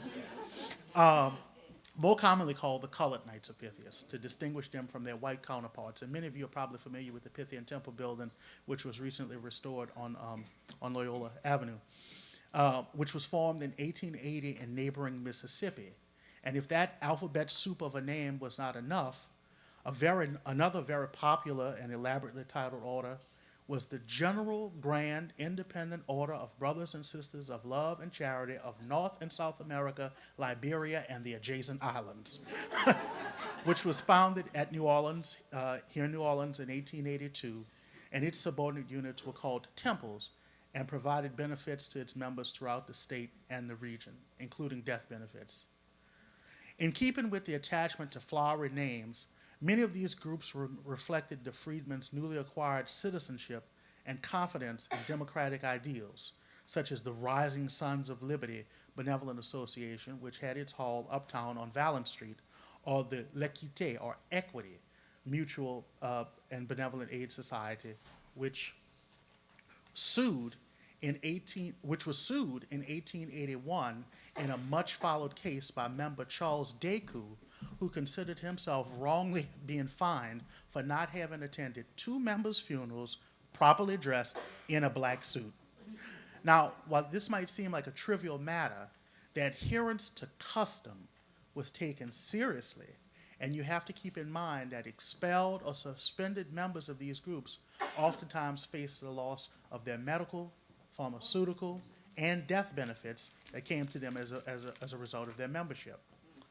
The charter and bylaws of the Young Men Olympians Benevolent Association, founded in 1884 and which still exists, dictated that its members should parade annually in black Prince Albert coats, top hats, and white gloves. And this tradition of wearing black suits is still required by the members who make up the general membership or general body, the first division, in their annual parade. While some organizations clearly emphasize fraternity, such as the Young Friends, the True Friends, or the Les Amis Inséparables, the Inseparable Friends, other associations aspire to lofty ideals, such as dignity, candor, perseverance, progress, and one group called Les Amis de l'Avenir, the Friends of the Future. Some groups took the form of labor organizations, such as the Longshoremen's Protective Union Benevolent Association, founded in 1872, and the Colored Screwmen's, that is cotton screwmen, the men who worked the cotton presses, Benevolent Association, both of which had white counterparts. Women, too, shared in this social frenzy. They had their own associations, some with men serving as officials or as collectors, others with entirely female leadership. They formed literary and social societies, one of the oldest of which being the Marshall Niel Literary Circle, which exists to the present day. Perhaps the most prominent of the women's organizations was the Benevolent Daughters of Louisiana, founded in 1857. It included the wives of most of the African American political leaders of the day, Mrs. James Madison Vance, Mrs. James Kennedy, Mrs. Oscar J. Dunn, and Mrs. P.B.S. Pinchback. While these ladies were busy with their dramatic productions and studying literature, their husbands could be found at the Louisiana Club, or the Americas Club, founded in 1874, which oftentimes functioned as quasi-political Republican organizations where the fraternal bonding and socializing were just as often countered with intra-party rivalries, factions, and politicking. In addition to these publicly spirited bodies, there were groups such as the Justice, Protective, Education, and Social Association, founded in September of 1886, which was particularly civic-minded. Years before he served in the test case organized by the Citizens Committee, Homer Plessy served as vice president of that group, which advocated for equity in public education and succeeded in preventing reductions in the budget for colored schools. The benefits offered by these groups were varied. Many had sick relief and prescription benefits. There were committees on sick relief whose duty it was to make home visits to, one, ensure that members indeed were unable to work, there's always been fraud, and also to care for those members and provide for their needs during the weeks when they were ill. Nearly all of them offered some form of a monetary death benefit in addition to covering either all or part of the funeral services.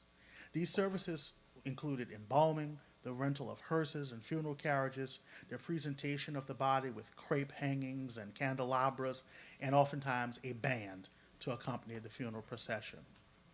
While nearly all of the societies had readily identifiable badges, larger groups had what were called uniform ranks, whose elaborate uniforms and swords lent much fanfare to their annual parades and funerals. Evidence exists in many of New Orleans cemeteries, and you heard Mr. Poree mention this earlier, with the society tombs that were constructed for the benefit of the members and their immediate families. These graves were assured of regular upkeep and decoration. In those post-Civil War years, many of the societies participated in the adornment of the graves of Union veterans on Decoration Day, the predecessor to our modern Memorial Day. But less often considered than the pageantry and the ceremonial is that these societies generated a lively business, composing a large part of the income of black undertakers, black doctors, and black druggists. Many of the members of these professions joined multiple societies and offered competitive rates in the hope of getting the annually renewed contracts to be the society doctor or the society druggist or society undertaker. Harry Walker interviewed one black doctor in New Orleans in 1934 who said, "These societies have been an asset to the physician. In many cases, they were the only means of introducing oneself to the public. Many of these people were accustomed to calling white physicians. Without the organizations, we would have never been able to have competed successfully with white practitioners." In addition to those professions, the society has also made up a significant portion of the clientele for black printers, who often specialize in printing relief blanks and membership applications, funeral notices, bylaw booklets, ritual booklets, and the other printed material that were needed by these groups. There were even a handful of successful black regalia makers in New Orleans, such as W.T. Meade Grant, who produced the aprons, the headgear, the ribbons, the sashes, the table covers, flags, and banners needed by these organizations. Even the black newspapers of the period, in the Reconstruction era, the New Orleans Tribune, and later the Weekly Louisianian, and of course in the early 20th century, the Louisiana Weekly, regularly engaged in publishing funeral notices and reporting on the affairs of these groups. Many of their halls, and sadly we lost one, we lost Perseverance Hall. It collapsed in the last few months, were open regularly as places of recreation and open, free discussion by their members. Some of them maintained small lending libraries for their members. Nearly all of them were open to be rented for events or meetings by other societies. Oftentimes, they had one or more live-in caretakers who maintained the halls and oversaw operations. In addition to meetings and rallies, as mentioned earlier, they often sponsored dances or soirées dansant, calico balls, balls and king parties, as they were called during the carnival season, and at Mi-Carême, or St. Joseph's Night, the high feast day that comes almost right in the middle of the Lenten season.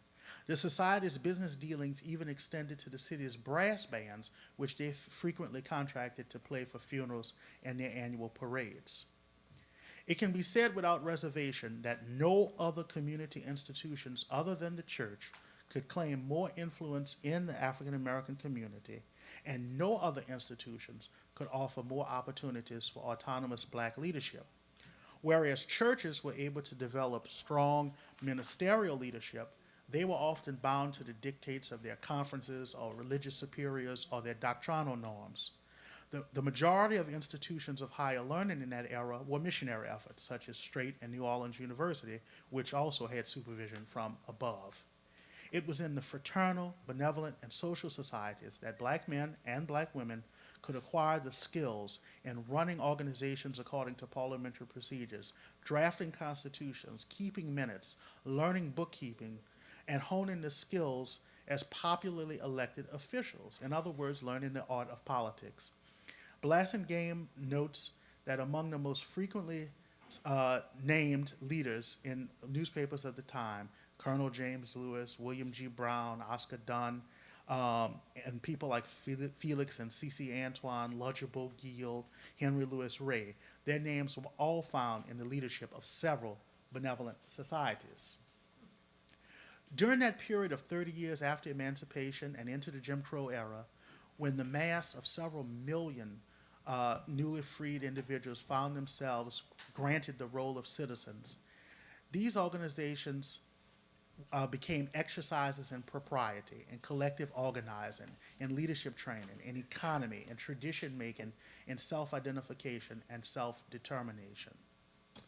It's important to note that the growth of these societies and later our tribes of Mardi Gras of Black Masking Indians takes place against the backdrop of violence and exclusion from civic life, primarily voting and office holding, and the marginalization of Jim Crow that begins in earnest with the removal of the federal troops from Louisiana over the winter of 1876-77 and comes to a head, of course, in the 1890s.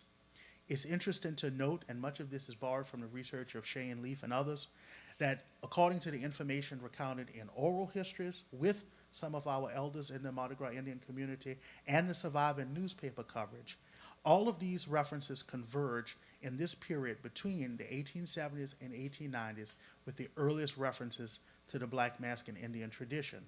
For example, a Daily Picayune reporter observed at Mardi Gras 1879, quote, "The effect of the procession, that is these wandering street parades, is quite queer. It makes everybody look at his neighbor twice to see that he is not a Mardi Gras, or meaning a participant in the Mardi Gras. Every face looks like a mask, and every dress looks like a fantastic costume.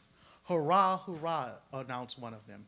"Here comes one of them. Chakemo fino, they shout as the Indian makes his way through the crowd." Now, this is 1879, meaning that already these linguistic elements have developed.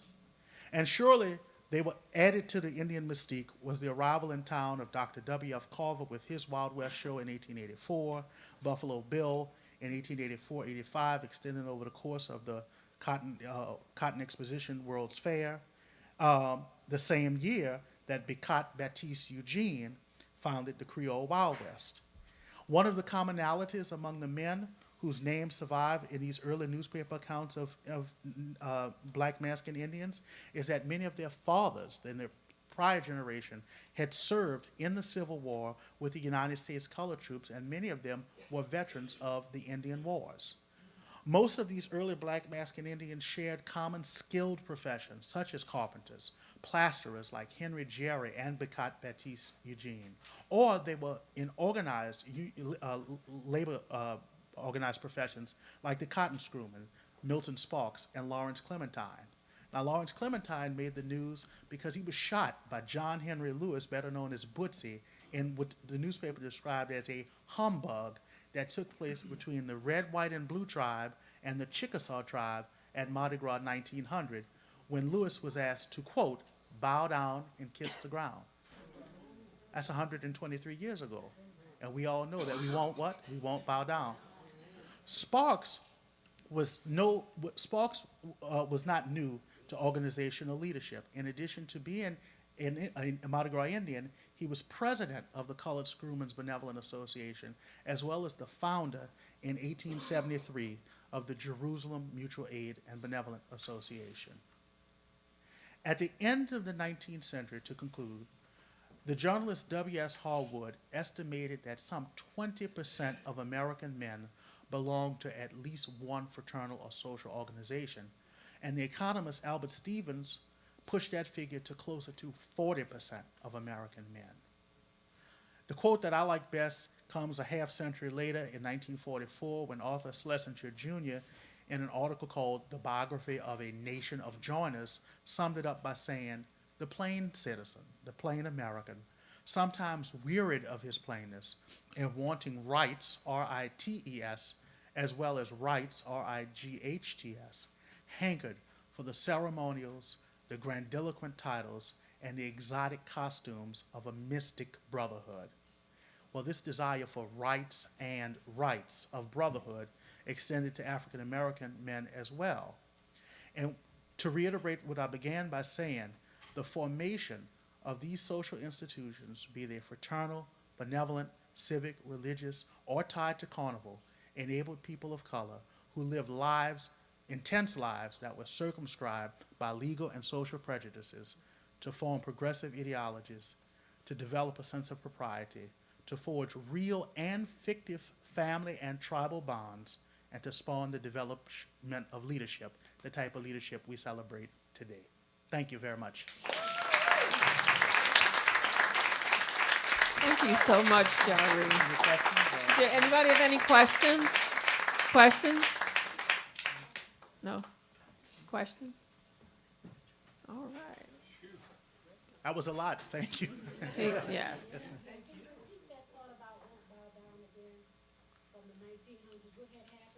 Oh, what had happened was What had happened? at Mardi Gras in 1900, there was a humbug. And I distinctly remember Chief Tootie, that was one of his favorite words, and he did not allow any humbug. He didn't want humbuggish people in his tribe. Am I right, Chief? Yeah.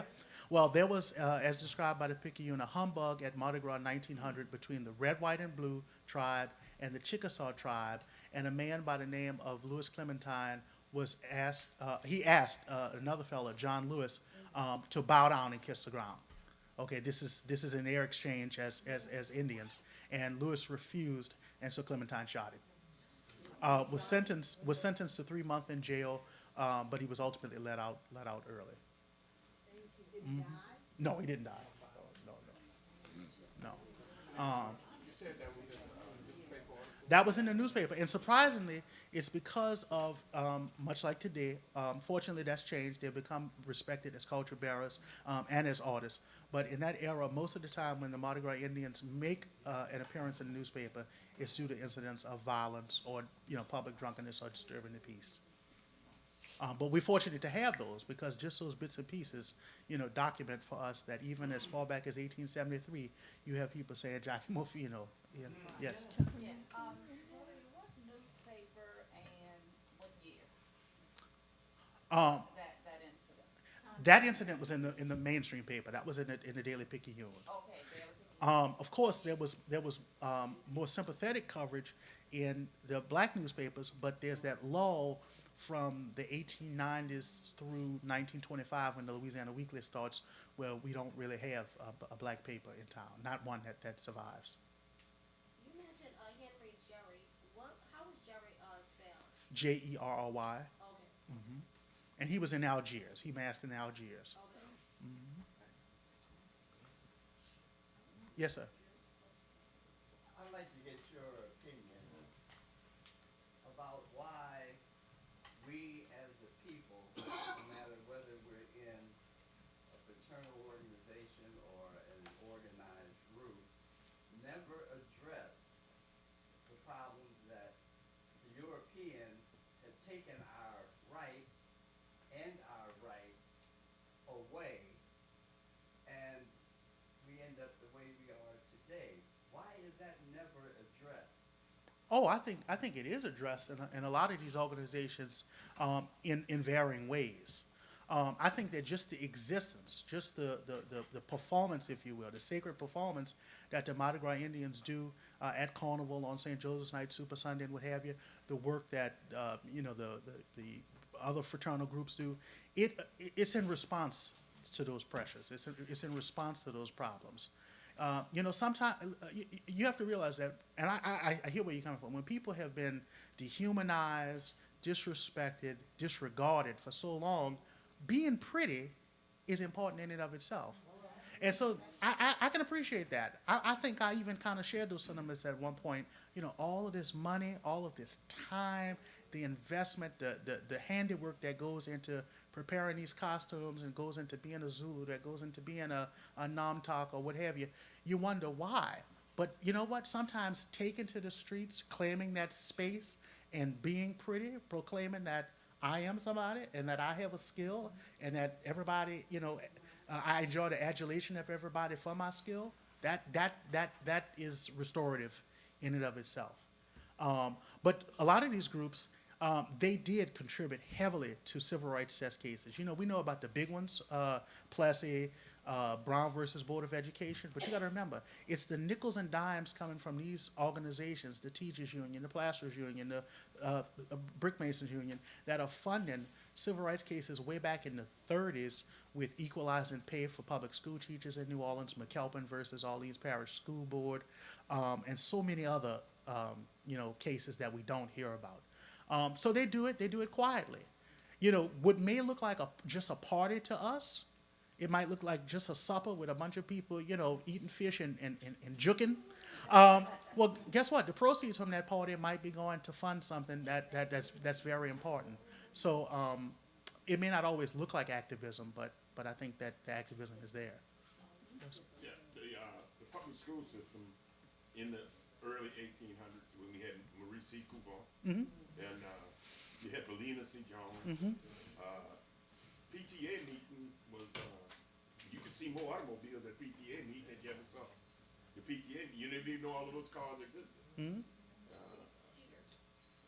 that was civic minded.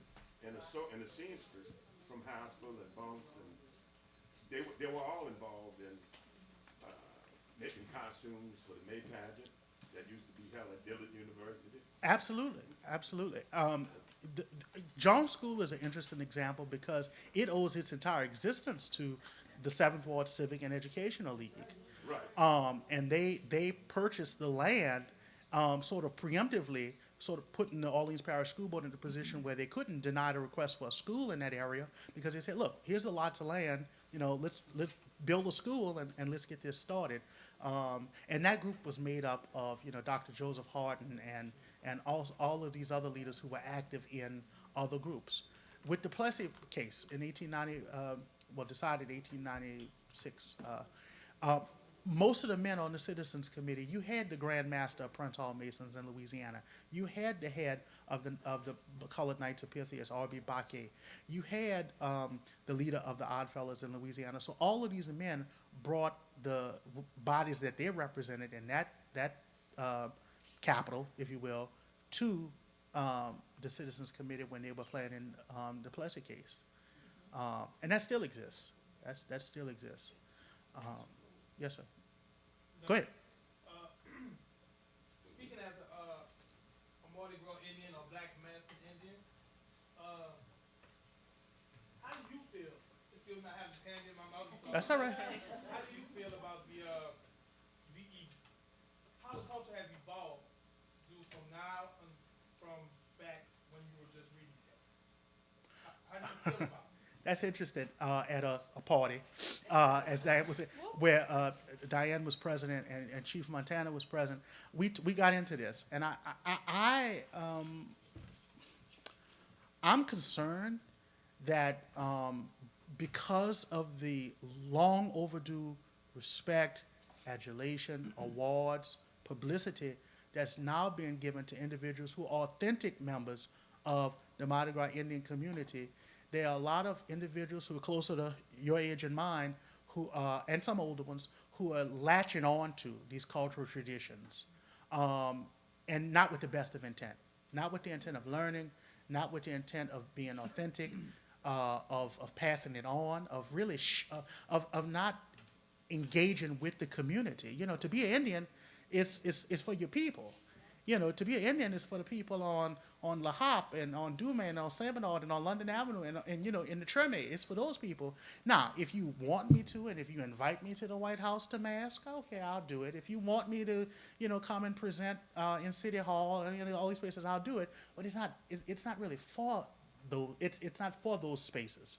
But now what do we have? We have people who, 1 minute they learn a few things about the Indians, the next minute they're masking, and the next minute they have a website and they're going to Europe doing symposiums and doing this, that, and the other. So, Don't get me started. Yeah. Well, that was happening back in the 50s. Joe Patara, White Clouds, was on St. Andrew Street in Baccathon, and they'd have to make their round to the Barton and pedal it in. And but Sam Patara would bring all of the people from Vegas, and they would film all the tribes. They would even film Tootie meeting with the White Cloud, and they would bring those films back to. Sure, and that's that misuse of the community and that disrespect from outside of the community. But I'm saying that was going on. It was going on. It was going on in the 50s. Listen, documentary filmmakers and photographers and a lot of people have made have done book projects and film projects and gotten rich off of not just the Indians, but all of the cultural assets we have in New Orleans. The problem is now some of our own folks are now peddling those assets with no regard for the real tradition. I think there was, y'all would know the name, some of the members of the community. There was one young man who had a website where he was beading, but selling the stuff, and I don't even think he actually resided here. I think he lived out in the greater Houston area. So, I mean, it was just like a paper, it was an e-commerce transaction for him. But we don't have the organizations we used to have. We don't have the venues or the places to get together. You bring up. We used to have. I'm gonna get to you, sir, but you bring up an interesting point, and that is what we face now in the 21st century, which is, this whole thing was centered around organization, how we came together, the lack of organization. You're right. Think, and again, for people closer to my age who may have grown up either entirely or partially in a world where you can get a five-star meal delivered to your front door, DoorDash, Uber, whatever. You can have your groceries brought to your house, your dry cleaning brought to your house. You can meet with people, in Japan in a matter of seconds using Zoom and Skype and everything else. The problem is, when do we actually get together? Will there be a future lounges and corner bars, and will there be those porch conversations like Mr. Poree had with the Salois and others, where they can pass on not only and fun stuff, but they can pass on that intergenerational knowledge? Probably not. Probably not. We, Yes.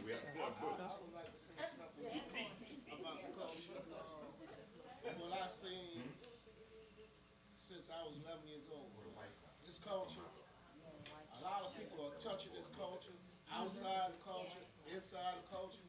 But one thing you have to have to even be in the culture, you have to have the love of this in you. If you don't have that in you, then guess what? There's two types of Indians that's being portrayed in New Orleans right now. the microphone or something? Yes, ma'am. There's two types of Indians that's being portrayed in our neighborhoods in the city of New Orleans. You have the Indian, who is a person that loves the culture, study the culture, and is about the culture. Then you have the Injan. The Injan is an impersonator.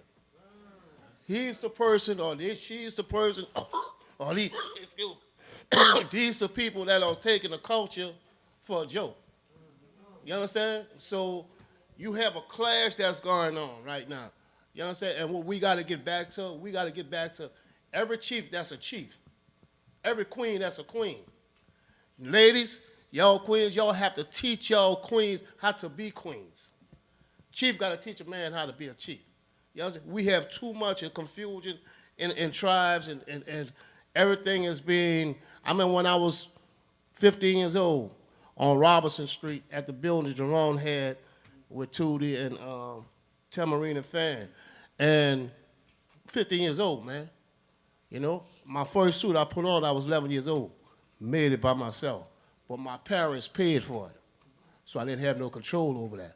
So we at the building, Chief and Jerome Smith was like, okay, Mardi Gras, when somebody white, I'm not prejudiced, that's not a part of me. I am who I am, I love who love me.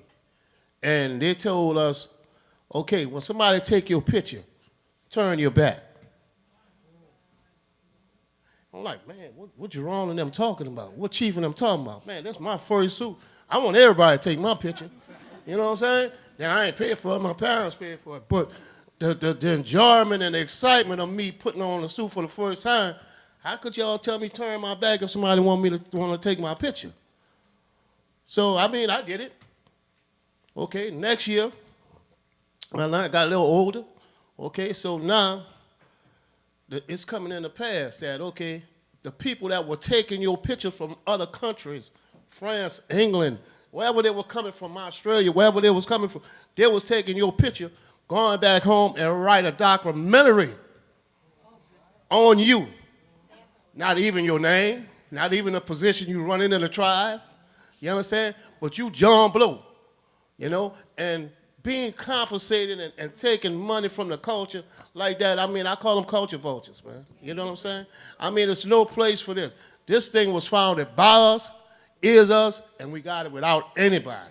Not City Hall, not nobody. We got this for us, man. We put Mardi Gras, Black Mass, and Indians in the community because we didn't have a place in the parades. We were flambeau carriers. We served food at the banquet. You know, we cleaned up the horse mess. You understand? If we, just like Chief said, if you put your feet down for a pair of beads or the bloom, you got stepped on. So we had to give our community something. Black Mass and Indians came from us without no help. You understand? And now everybody just exploring the culture, man. all right. Let me say this, and then I'll be quiet. You know, the two men we've talked about so much today, Chief Tootie Montana, Chief Darryl Montana. You know, I'm glad that this symposium has brought out other aspects of their lives and other aspects of their intellect and their artistry and everything else, because these authentic purveyors of the culture are people first. They're men first. They're members of the community first. you know, they happen to be a latherer a latherer who happens to mask Indian, a contractor who happens to mask Indian, and so on and so forth. The problem with a lot of these newer individuals is, in some cases, being a baby doll, being an Indian, being a bone gang, that's all they have. Amen. And so how can you engage in what I consider a humanitarian pursuit? You know, this beauty is not for the wearer, you know, it's for the people, it's for the members of the community. So how can you engage in a humanitarian pursuit if you haven't really delved into your own personality, psyche, whatever? And the last thing I'll say is this, as an outside observer, I'm not an Indian, I've admired them since birth. I think one thing that people tend, it fails to dawn on people, is that it's a spiritual pursuit for a lot of these men. When you think about it, many of us have grandmas, aunties, and nan, parents, somebody in that kitchen mumbling over their rosaries, over their prayer beads, or whatever, you know, their spiritual tradition is. When you think about a man that's up at 1 in the morning, 2 in the morning, 3 in the morning, those are quiet, solitary hours. The wife of the house, the kids are all in bed, and you basically, in a sense, you are mumbling over those beads. You're going within as you're doing that solitary work. How often do we find that, particularly amongst males, amongst men, where they engage in something so tedious and so solitary of a pursuit, you know, by themselves, and then the chanting and the spiritual tradition. Another part of that, when you turn your back to the people, is one of the things we read in accounts of, you know, the Native American leaders of the plains is that they didn't like to be photographed. Because, and in some cases, it was a part of their belief systems that when you photographed a person, you captured their spirit, or at least a part of it. And so I could understand the old Indians saying, no, you know, this is not about mugging. This is not about, you know, being out front and center for the snapping of photographs. This is about the presentation in this moment. If you're not on St. Anthony or Robinson Street to see me and to catch the tribe as we come out, well, then you don't catch it, you know. I think that's part of the spirit of the true Indians and the true purveyors of all of our culture, be it musicians, artists, modistes, everything. But anyway, thank y'all so much. All right, thank you so much, Darryl. I just want to say, you know, in that light, and y'all know I'm also a baby doll, and so I would always, on Mardi Gras morning, a lot of people didn't understand it, but I would jump in front of cameras. I'm talking about like last year and year before, and I would jump between I call them my baby dolls, the people in my group. You know, it's like I ran a certain type of ship, which some people didn't like, but if you came up to one of my baby dolls when we came out on Mardi Gras morning, I would jump between you and the camera. And, you know, depending on the photographer, and for these same reasons that he's talking about. And a lot of people don't understand that. You know, we've had people that do it just to be popular and to have their face all over everything. And, you know, people are like, well, you all over everything. But I control the narrative, and I do this this is so important to me, you know, and we really need to instill this in young people. And we need to, just like in the old days when they cut people off, when they were selling their own culture under the bridge, y'all need to cut them off. Let them go. So, and the last thing I want to say is this little quote that's it's in the exhibit on the wall, in case y'all hadn't seen it. It's downstairs in the education center. And what is your name? Oh, me? I'm Diane Honore. I'm so sorry. I never said that, did I? So I just want to say this. This speaks to what Jari said, and then we're gonna play a beautiful, beautiful piece of music. But anyway, this is a quote from Darryl that's in the exhibit.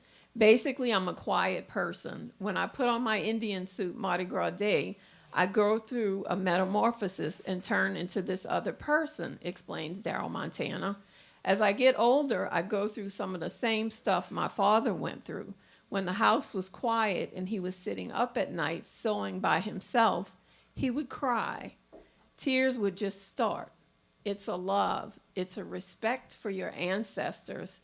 And maybe when I put on my suit, I live out my ancestors' dreams. So as he's sewing And y'all can attest to that. When you're sewing at 1 o'clock in the morning, you really are praying. It's a meditative thing. So I just wanted to, when you said that, it made me remember the quote. So anyway, we're going to.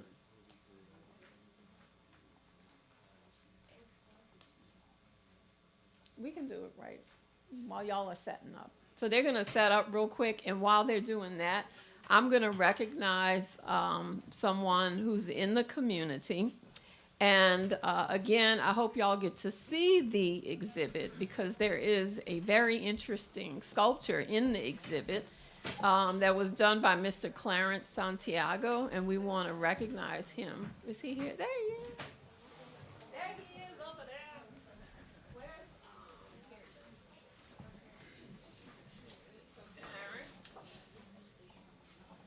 I really, really, really hope y'all get to see this exhibit. But anyway, we want to recognize Clarence and thank him for his participation in this exhibit. You know, they were looking for like a styrofoam head or something to put. We have Tootie's actual magnifying glasses that he wore when he would be making his suit. I mean, they're like old, like probably from the 50s or something.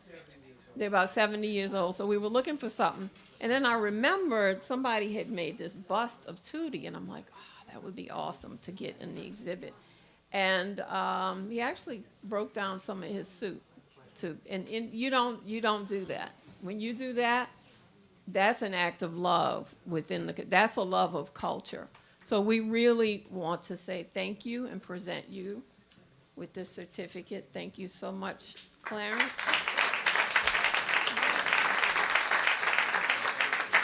Yes, there you go.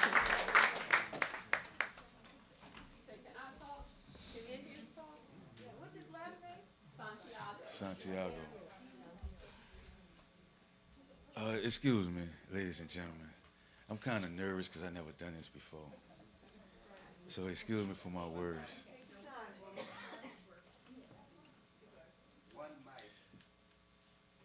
This was really something I really love and I really enjoy. I learned this from my uncle and a lot of other chiefs. But by me actually get something that I made from my hands in a museum, by me being 35, 36, I'm young and I made history. My chief told me, and he's sitting right here with his wife, he said, for you to do this, you gotta be proud of what you're doing. And when you're proud of it, you let other people know what you're doing and how you feel in the inside. And every night that I sewed, I said to myself that he is my figure. Him and Tootie is my figure. Because without Tootie, it wouldn't be him. Without him, it wouldn't be a game. Without him opening up his home and his doors and let me in, it wouldn't be me here right now talking to y'all. And I also thank my other chief over there, Darryl. He told me some things in small words, but it opened up my heart though. He says, you was the first guy that ever done something with us that made history. And I feel good about it. I wasn't intentionally looking for this. I was just intentionally trying to make him happy of showing him that something that your daddy had pride me of me standing there, of doing what I'm doing that night, of me sewing and getting holes in fingers and minds, and me constantly putting my kids to school and making bills go undone and just to make it, because this is what I love, and this is all I have. So I appreciate you, and I appreciate you, Chief, and I also appreciate you. Thank you all for coming.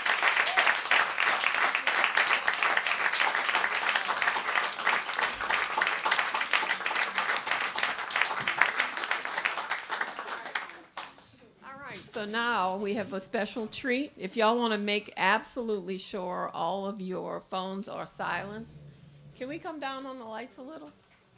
Or is that possible? No? He's just looking at me like, you really want me to do that? Just if you can, Alyssa. If not, that's okay. You kind of set up.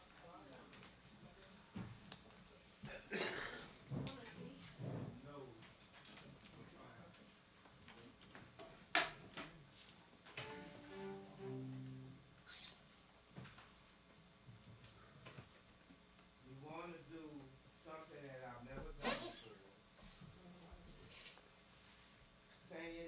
Sing Indian Red with strings. I've never done this before.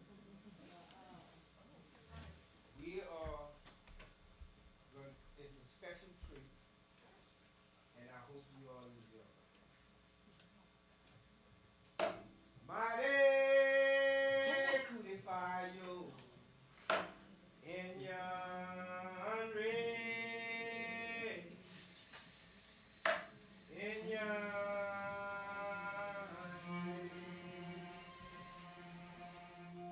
Mighty cootie fire yo, Indian Red, Indian Red. We are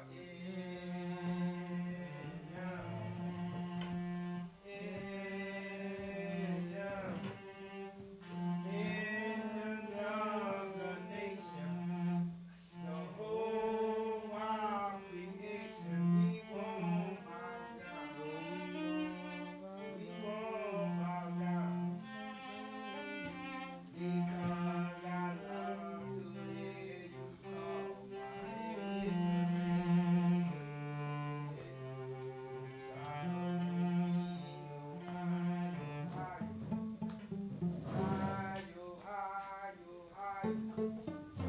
Don't you hear me calling, softly, softly calling my Indian red, my Indian red, because I love to hear you call my Indian red. We are from the nation, the whole wild creation. Don't you hear me calling, softly, softly calling my Indian red, my Indian red, because I love to hear you call my Indian red.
You can bring the lights back.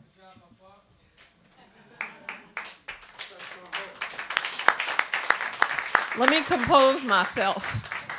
Let me put myself back together. So that was beautiful. So one of the part of the inspiration for that is because you know, when that song was originally written, it was written a certain way, and different groups now have changed it. It's evolved and everything. But there was, I'm sorry, y'all, I'm so lost right now.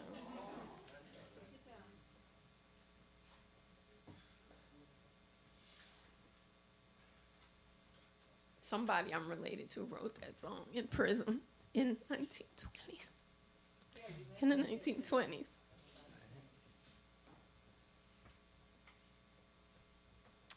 And I heard Tootie Montana did some of it in a recording, and it was so solemn and beautiful.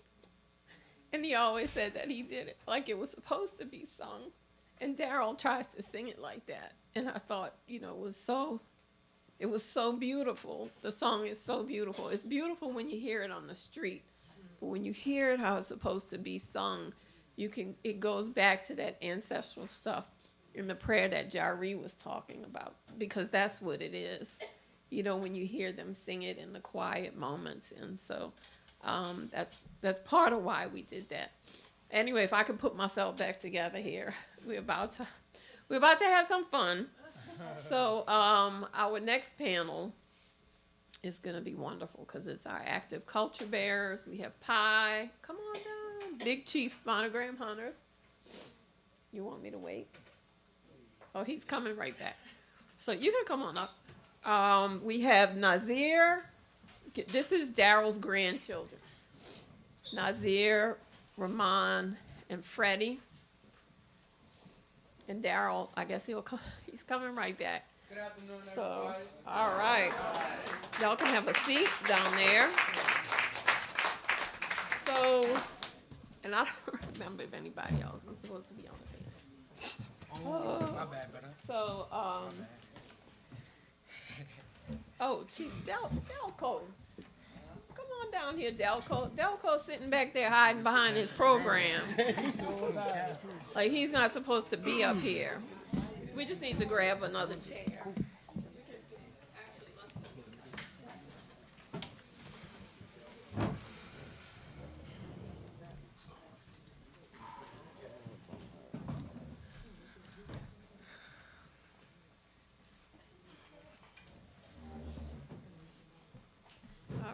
He'll be coming, mountain will come.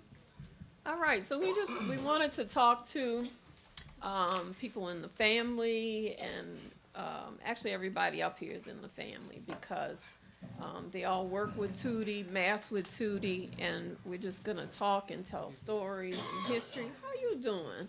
I was doing all right, but I didn't know I was supposed to come up here. Well, guess what? We have a seat just for you. Oh, watch this. All this junk up here. Oh, no. All right. So, and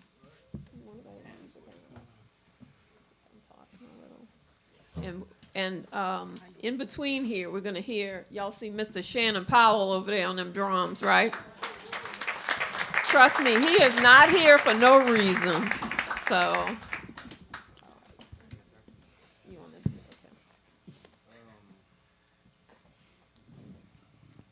First of all, I'd like to thank my grandsons, because that's my future. And they have to realize that.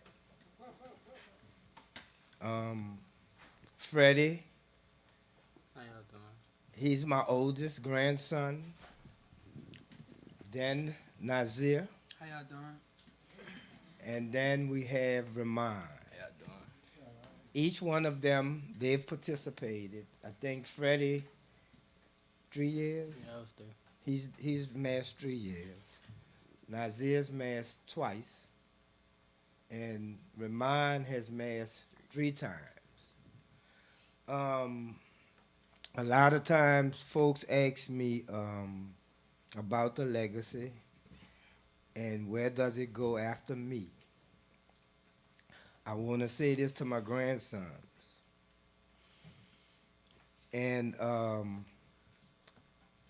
I had gotten a call from them a couple of months ago, and that was the first time I heard them say to me about legacy.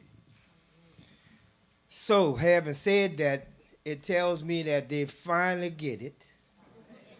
They realize the importance of them taking the mantle from me. That's my dream. Because their great-grandfather wanted to make sure that It's in the family. I've been keeping it going, but I need to say this. I need help. All right? And we have Big Chief Clarence Delco. I believe Clarence Delco started massing with my father somewhere around, don't tell me if I'm right or wrong. I think it's somewhere around 70, huh? I got out of service in 66. 66. I don't consider myself being. Yeah, okay. I don't consider myself being messed up at that time, but I was. And I talked to my daddy, and I told my dad, no. Yeah, I talked to my daddy, and I told him, I said, I wanted to mass Indian.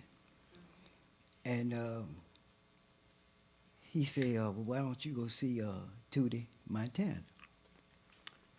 Which I didn't know much about or nothing of, because I was, working on a lot of things and being back in country. I was infantry, and I had never seen that much death in all my life. That was something. Every GI cried the first month in the field, but they didn't cry as much as me.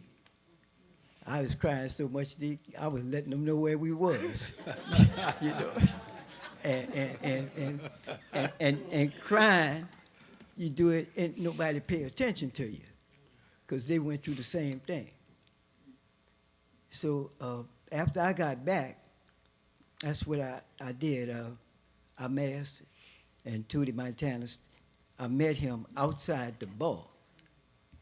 I come from a little place that we never left our neighborhood, a place called Boscoville. Right, born and raised in Boscoville. That was one of the villages you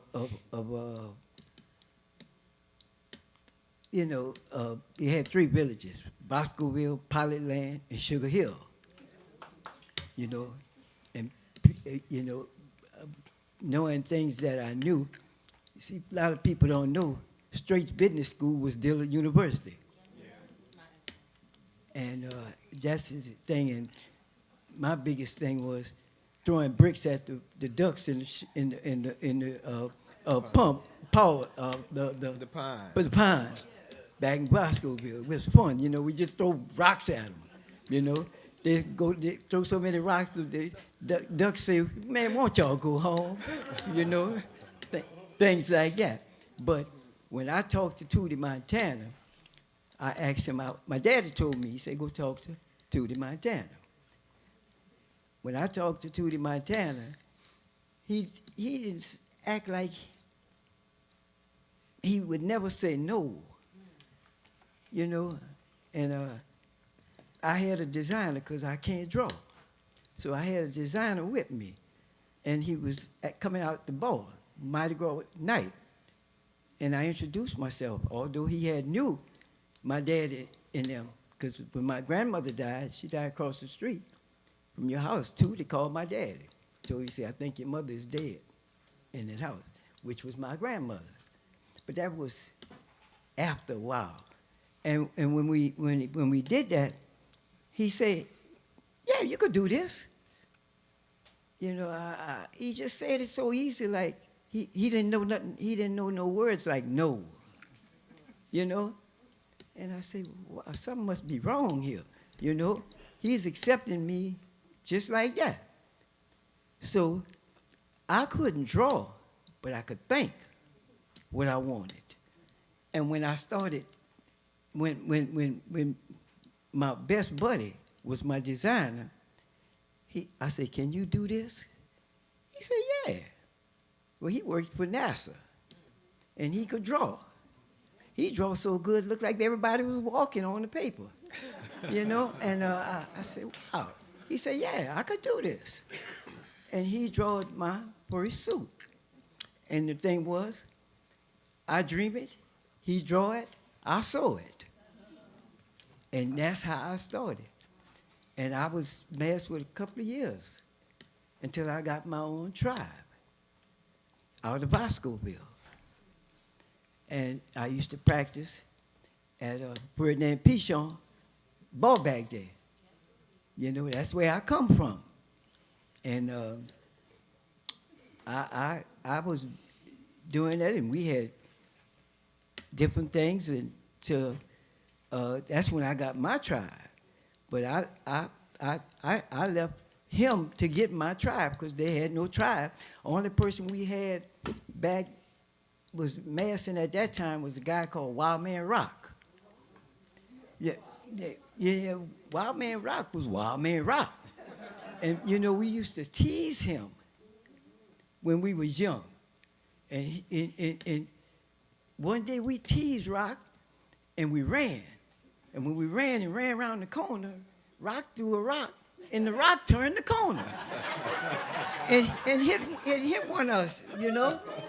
And doing that, that was the thing where we never did pull, but Rock died killing his wife. Right, and went sit on the curb. But he was a wild man. He was a wild man. So after getting my tribe, they had a little enviness against me, which I didn't worry about it. You know, enviness. I come from a lot of enviness. Nothing could hurt me. And I started my tribe. And when I started my tribe, that was the thing I brought out of Boscoville. But Tootie Montana was a man that didn't give me no trouble. He was almost glad. He basically said, if I can help you, so be it. And I respected that. And a lot of people don't know. Before he passed, I went and knocked on the door when he was in the bathroom. And he said... At City Hall. At City Hall. You know that. Mm-hmm. And when me, Jerome, and somebody else walked over there, the doctor was coming up the hall, and I said, how he's doing? He said he didn't make it. So, you know, a lot of that was a part of me. He didn't give me no trouble. He was a good man.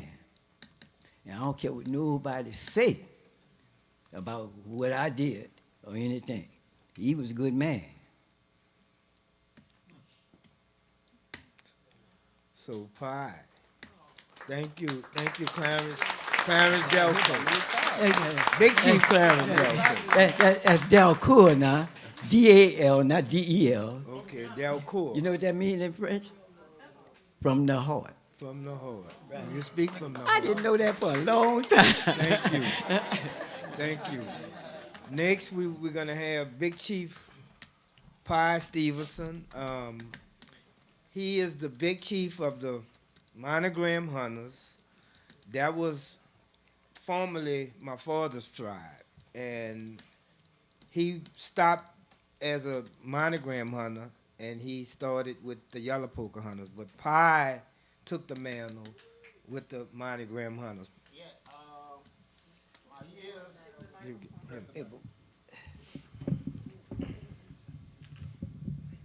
my years massing with Chief Tootie Montana was a dream come true. You know, I mean, this man taught me so much, you know, not just about the Indian culture, about life, period. I said it yesterday in the park to Darryl and his wife, and the Montana family should always be paid homage to. I mean, Tootie was a tree that stood by the water, never fell. And off of that tree came branches. I mean, I massed with Chief since I was 11 years old. I massed with Chief for 23 years. And I constantly heard Chief at the end saying a couple of times, oh, we're going to mass in yellow. because it's going to be my last year. Yeah, right. You know, and we did that, you know. About 3 years later, we're going to mask in yellow again because it's going to be my last year. And I'm like, man, Chief, man, you know, doing the same color over and over is, you know, it really hurts, you know what I'm saying? But we did that. But to say this, that Tootie was a teacher of the culture. He was a man that never had many words to tell you. And silence is golden, you know, and if you fear a man, you fear him coming. You know what I'm saying? His spirit will reach you before he get there. I mean, it was times, like I told everybody yesterday, we would be standing on the corner. Little boys, I'm, you know, 11 years old, 12 years old, ain't got no business standing on the corner. Chief will turn that corner, and they be talking Indian stuff, and when Chief turned that corner, Indian talk, stop. The chief is here. He going in the store, whatever, get his cigars or whatever, and it stopped. But my fascination with the yellow Pocahontas was, I think I was 9 years old. Couldn't go in the street on Mardi Gras. The neighborhood was, man, I mean, Chief had it popping. I mean, the neighborhood was popping. We would sit on the step. Mama couldn't, excuse me, I got a cold, y'all. And my mama didn't want us to go in the street. So I'm like standing on the step, and I'm watching Tootie come from around the corner. And mind you not, there's never been a gang in the city of New Orleans like the Yellow Pocahontas. This man was over 107 people dressed in Mardi Gras Indian suits. And that's not even counting the kids. But the love that was in that club, the love that was in that tribe from Tootie, it expanded all over. So nobody was out there with ill feelings. Nobody was out there. I mean, how could you be? That's like you being the president of the United States. You over all these people on Mardi Gras Day. Some people totally out their mind, drunk, you know, but everything was like it was supposed to be, copacetic. My fascination with it is like I'm telling you, I'm sitting on the step, and I hear these tamarines coming from around the corner, but I'm looking at all these crowns. And everybody had a nice crown, but Chief Crown was the crown of the crowns. It was way up there, you know what I'm saying? So they're coming around the corner, and I'm like, as a kid, you know, nobody explaining nothing to me. My mom is Mardi Gras. Then they're doing their thing. They're doing the Mardi Gras thing. So I'm looking at it, and I'm like, what, they guards? You know, I mean, I'm like, man, I couldn't figure this out. What is this coming down the street? You know? And I mean, every suit that they wore was before their time. I mean, I tell the youngsters today, y'all sew. But some of these suits that were made back then, y'all will never see. You will never see. If you check your history, you understand, you'll see some stuff that you couldn't dream about sewing. And we were sewing back then, not with the stuff that they have now. You understand? Everything was limited. I mean, we was like basically making suits off of stuff around the house. You know? And I mean, but it came to the point where the Indian culture with Tootie taught us a lot. The Montana family, Darryl, nothing but love, man. Nothing but love. I mean, they taught us, man, if you could be involved in something that could keep you on the street, out of jail, selling drugs, you understand, being a victim to the circumstances of what's going on in the neighborhood, then you're in a good place, man. That's what Tootie did. He saved lives. You know, this Indian culture is very serious. It's very spiritual. For me, I don't tolerate. I pat myself after Tootie because I'm a person that this is very spiritual to me.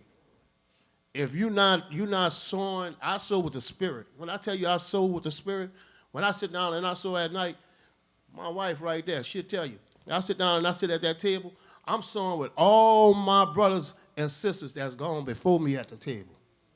In the spirit, they're right there with me. Keep going, Pa. Keep going. But like me and Darryl, we did a lot with this, Chief. We did a lot with this. It's going to come a time, you know what I'm saying, that, You know, I don't want to die in the culture. I want to be able to see the culture when I'm done. You know, I want to be able to, that's why, same thing with Darryl and Tootie. You know what I'm saying? Tootie, Darryl, and my son are basically the same. He's waiting for the feather. Chief got his feather. You know what I'm saying? He got his feather. But, you know, just like he's talking to his grandkids here, man, this is some serious business here. You know? And this needle and thread is very sacred. You know? And if you're going to be a part of this, first most, you got to love it. If you ain't love it, you don't love it, you playing with it, man. You know? And then what you got to understand that Tootie taught me how to mass and position. Anybody can put a tribe on the street. Anybody can say I'm a chief. You understand? But do you have any history underneath your belt? I massed in position. Never thought about being a chief. I massed with Tootie. I massed Tootie. I was spy boy. What? For 10 years, 8 years. Flag boy, same thing. You understand? Gang flag, same thing. But these were steps that you had to take, you understand, to be something. And boy, let me tell you something. When you put your name on something, you better be something. You know? And this thing with the yellow Pocahontas, man, Tootie changed the game. He changed the game, man. He changed the game of the Mardi Gras Indians sewing black masked Indians. He changed the game. When I first masked, everybody sold flat. Everybody sold native Indian. Everybody sold just straight flat. But when Tootie brought that 3D dimension to the game, it did some things to the culture that is still right now you scratch your head, because what it did, it gave a lot of people look at it as a separation. That, okay, Tootie brought the 3D style to the Seven Mall, you understand? And these guys uptown are still masked and native Indian, you understand? I mean, that was a little problem with a lot of people. But no, now if you real to the culture, you respect what he did, because he gave you another way of looking at making an Indian suit. You know, we all don't have to be alike. You understand? The gumbo pot is a beautiful thing when you put all the ingredients in the gumbo pot. You know, I mean, you can't have gumbo without smoke sizes, hot size. So if we got all these different kind of suits on the street, you understand? It's a beautiful thing to see. And like I said, my heart is full every time I talk about Chief. My mother know that me and him, man, ain't nothing. I mean, whatever, you know, that's got to be done with the culture. I mean, he's a teacher of the culture, just like his daddy. He's a silent killer. A lot of people don't understand that. A lot of people, you understand, look at things a different way. But when you have that kind of history in you, you can only be what made you. You understand? So what he's doing, I'm proud of him. I'm proud of him. I'm proud of him and his wife. I'm proud because guess what? We the last stand. When we go, where the culture gonna go? You know, where we gonna go? I mean, but like I'm telling them, if you shaking and quaking with this, it's one thing you can't do in the Indian culture. You can't touch the spirit and play with it. You can't touch the spirit and play with it because it's gonna make the truth out of you, or it's gonna make a lie out of you. You know? And if you love something, you're gonna be the best at it. You know, if you love to paint, you're gonna be the best painter. If you love to sit down there and sacrifice, because Indian sewing with that needle and thread is blood, sweat, and tears. It's a lot of sacrifices, man. And I mean, y'all have a more opportunity than what we had, what Chief had, and even Tootie. You understand? The world is y'all, you understand? But it's what you want out the world. If you apply yourself to a lot of things, we had to rob Peter and Paul to make these Indian suits. We took food off our table to make Indian suits. For some people that care about it, some people that didn't. But at the end of the day and beginning of the day, it was for us. So that's where it's at right now, man. I mean, the culture and the Montana family, again, I got nothing but love for you. You know what I'm saying?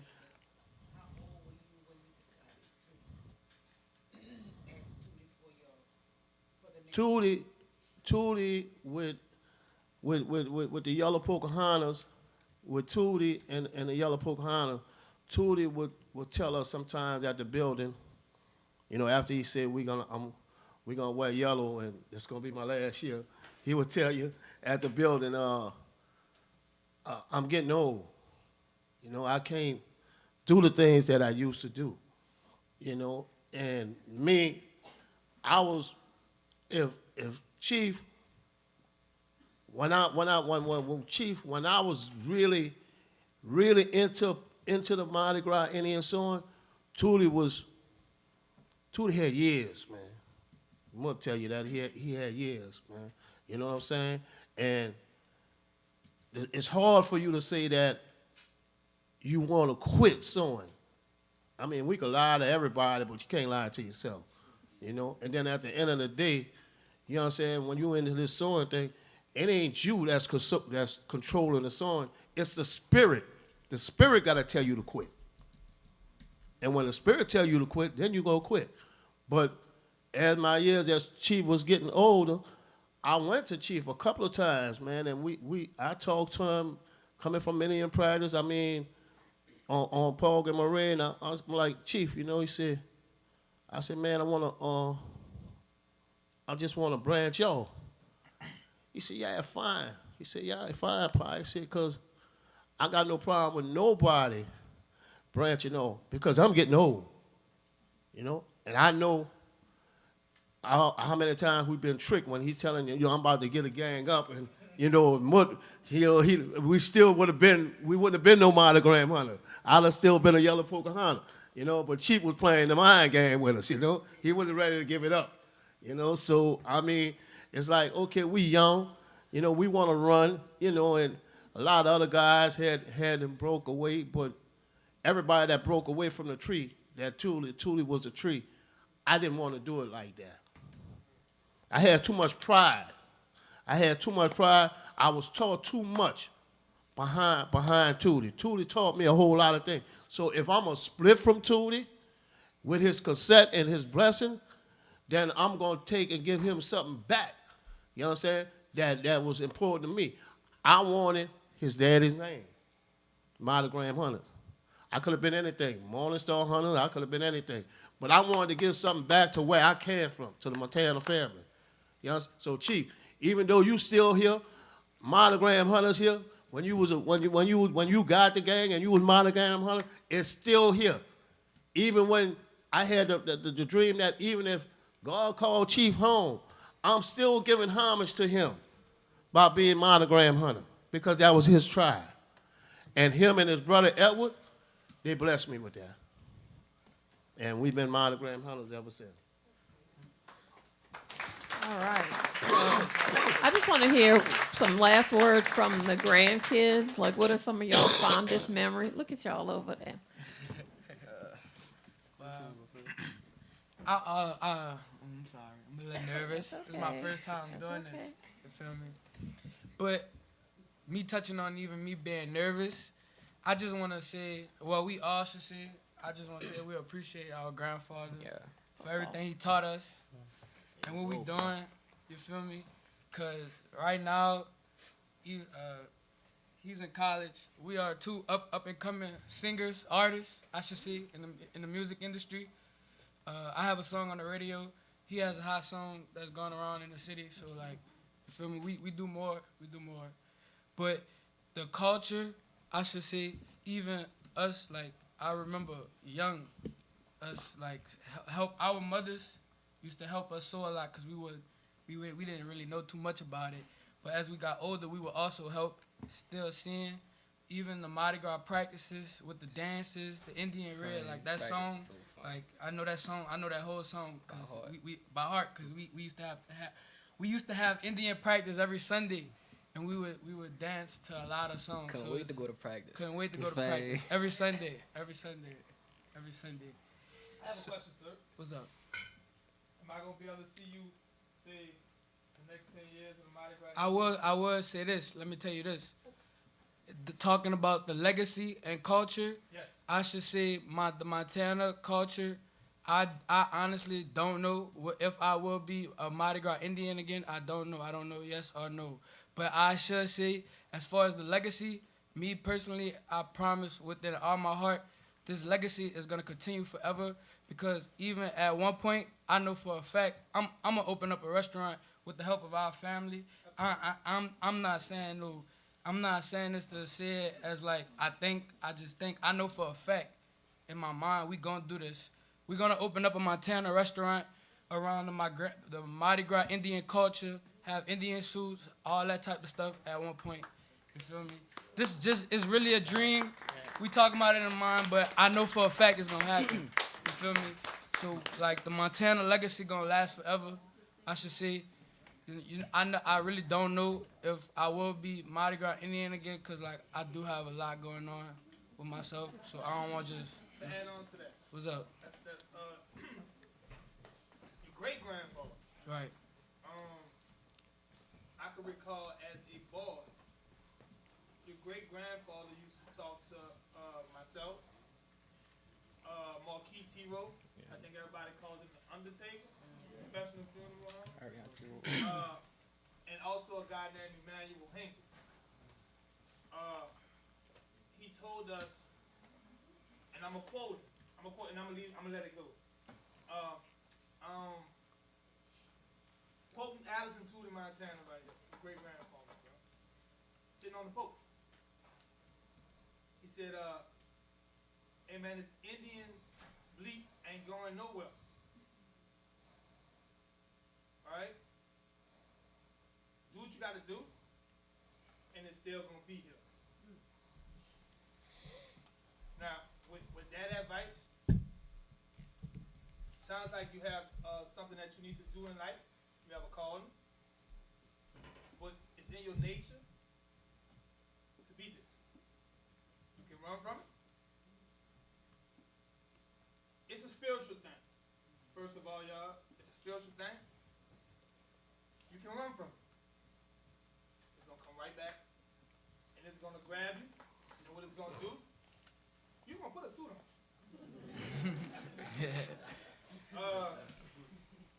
The people that, bro, I've learned, I'm a conceited Indian. Sorry to say that like that, y'all. I'm a very conceited Indian. What does that mean? You could speak on that? Conceited Indian. I learned from my father. I learned from your grandfather. I learned from your great-grandfather. I learned from, where he went, Victor Harris. Those guys knew they was pretty every single year. You're not going to tell them they're not the best thing that hit the streets. Them dudes put time, effort, money on the line, all right, to come out on Mardi Gras Day, and guess what? They put that suit on Mardi Gras Day not expecting anything. We're not expecting nobody to give us anything. It's in your nature, bro. It's in y'all nature. And I'm talking to you because the Spirit led me to you. All right.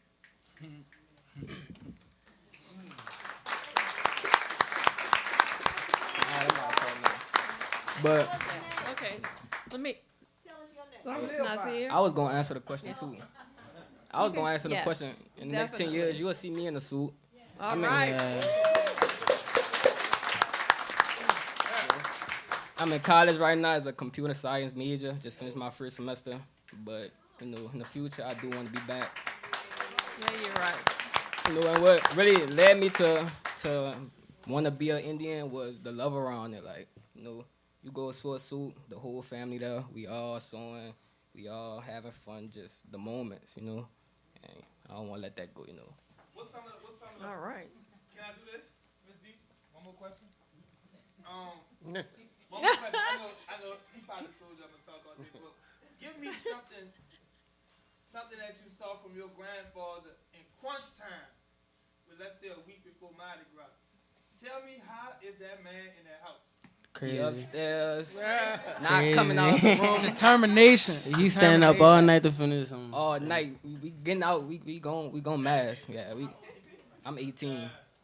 I'm 20. I'm 21. You know, growing up in New Orleans, you know, there's a lot of crime and stuff, and you know, being in this, it keep you safe. You know? That's right. Yeah. I could also say when we was, well, I could say for myself, when I was younger, I didn't really know how much the impact of the culture was until I started getting older. I could say three examples actually. The first example, I was in 8th grade. They asking about grandparents and stuff. We had the grandfather and nephew. Grandson. Yeah. Donut thing. He came, and my teacher, he said, "You don't know who your?" He was like, "You really know who your grandpa?" He said, "Do you really know who your grandpa is?" I'm like, "That's my grandpa. Of course I know." He was like, "No. Do you know the impact he did on the culture?" You feel me? And he wound up doing a whole assignment on Tootie, Montana, Darryl, Montana. Also, my junior year, my teacher, she's a social study teacher. In my junior year, I went to Warren Easton. She was speaking on the Mardi Gras Indian tribe, and she brought up Yellow Pocahontas. You feel me? And when I told her, I was like, "Do you know Darryl, Montana?" She was like, "Yes, Darryl, Montana, Tootie, Montana." She was like, "That is one of the best Indians to come up in this culture of the Indian culture," and that shocked me because like I always knew stuff, but the older impact of other people, I didn't know how much it really affected. You feel me? And I want to say one more thing. I'm a boys and girls camp counselor, PE coach. Right now I'm a teacher. We had a field trip with the kids, and we to a museum in the French Quarter. It wasn't this one. It was also actually another one. Soon as we walked in, I saw an exhibit mural of Tootie, Montana, big in the thing. I called my grandfather. I was still on a field trip with the kids. The kids hadn't even walked in yet. I called my grandpa and told him. He said, "Yeah." He was like I was like, I didn't know that it was in the museum. You feel me? So when my grandfather told me that really had me thinking, like, you feel me, like history. Like history. You feel me, like history. Can't It never has take that a away real from us. impact.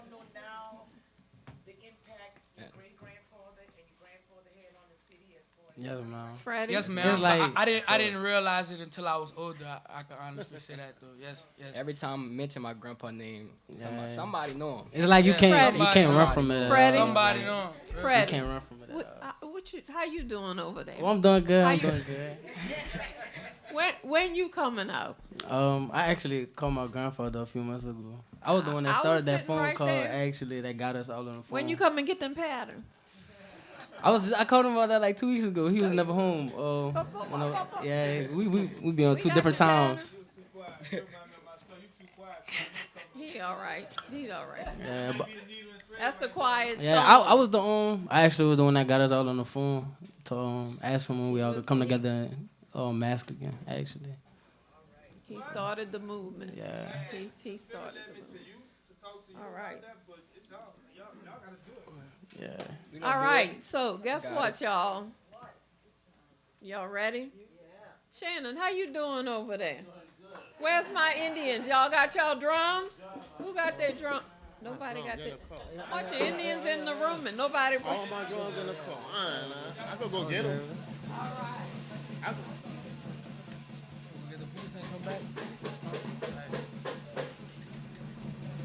You coming back?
Well, thank you so much, Shannon. Thank you.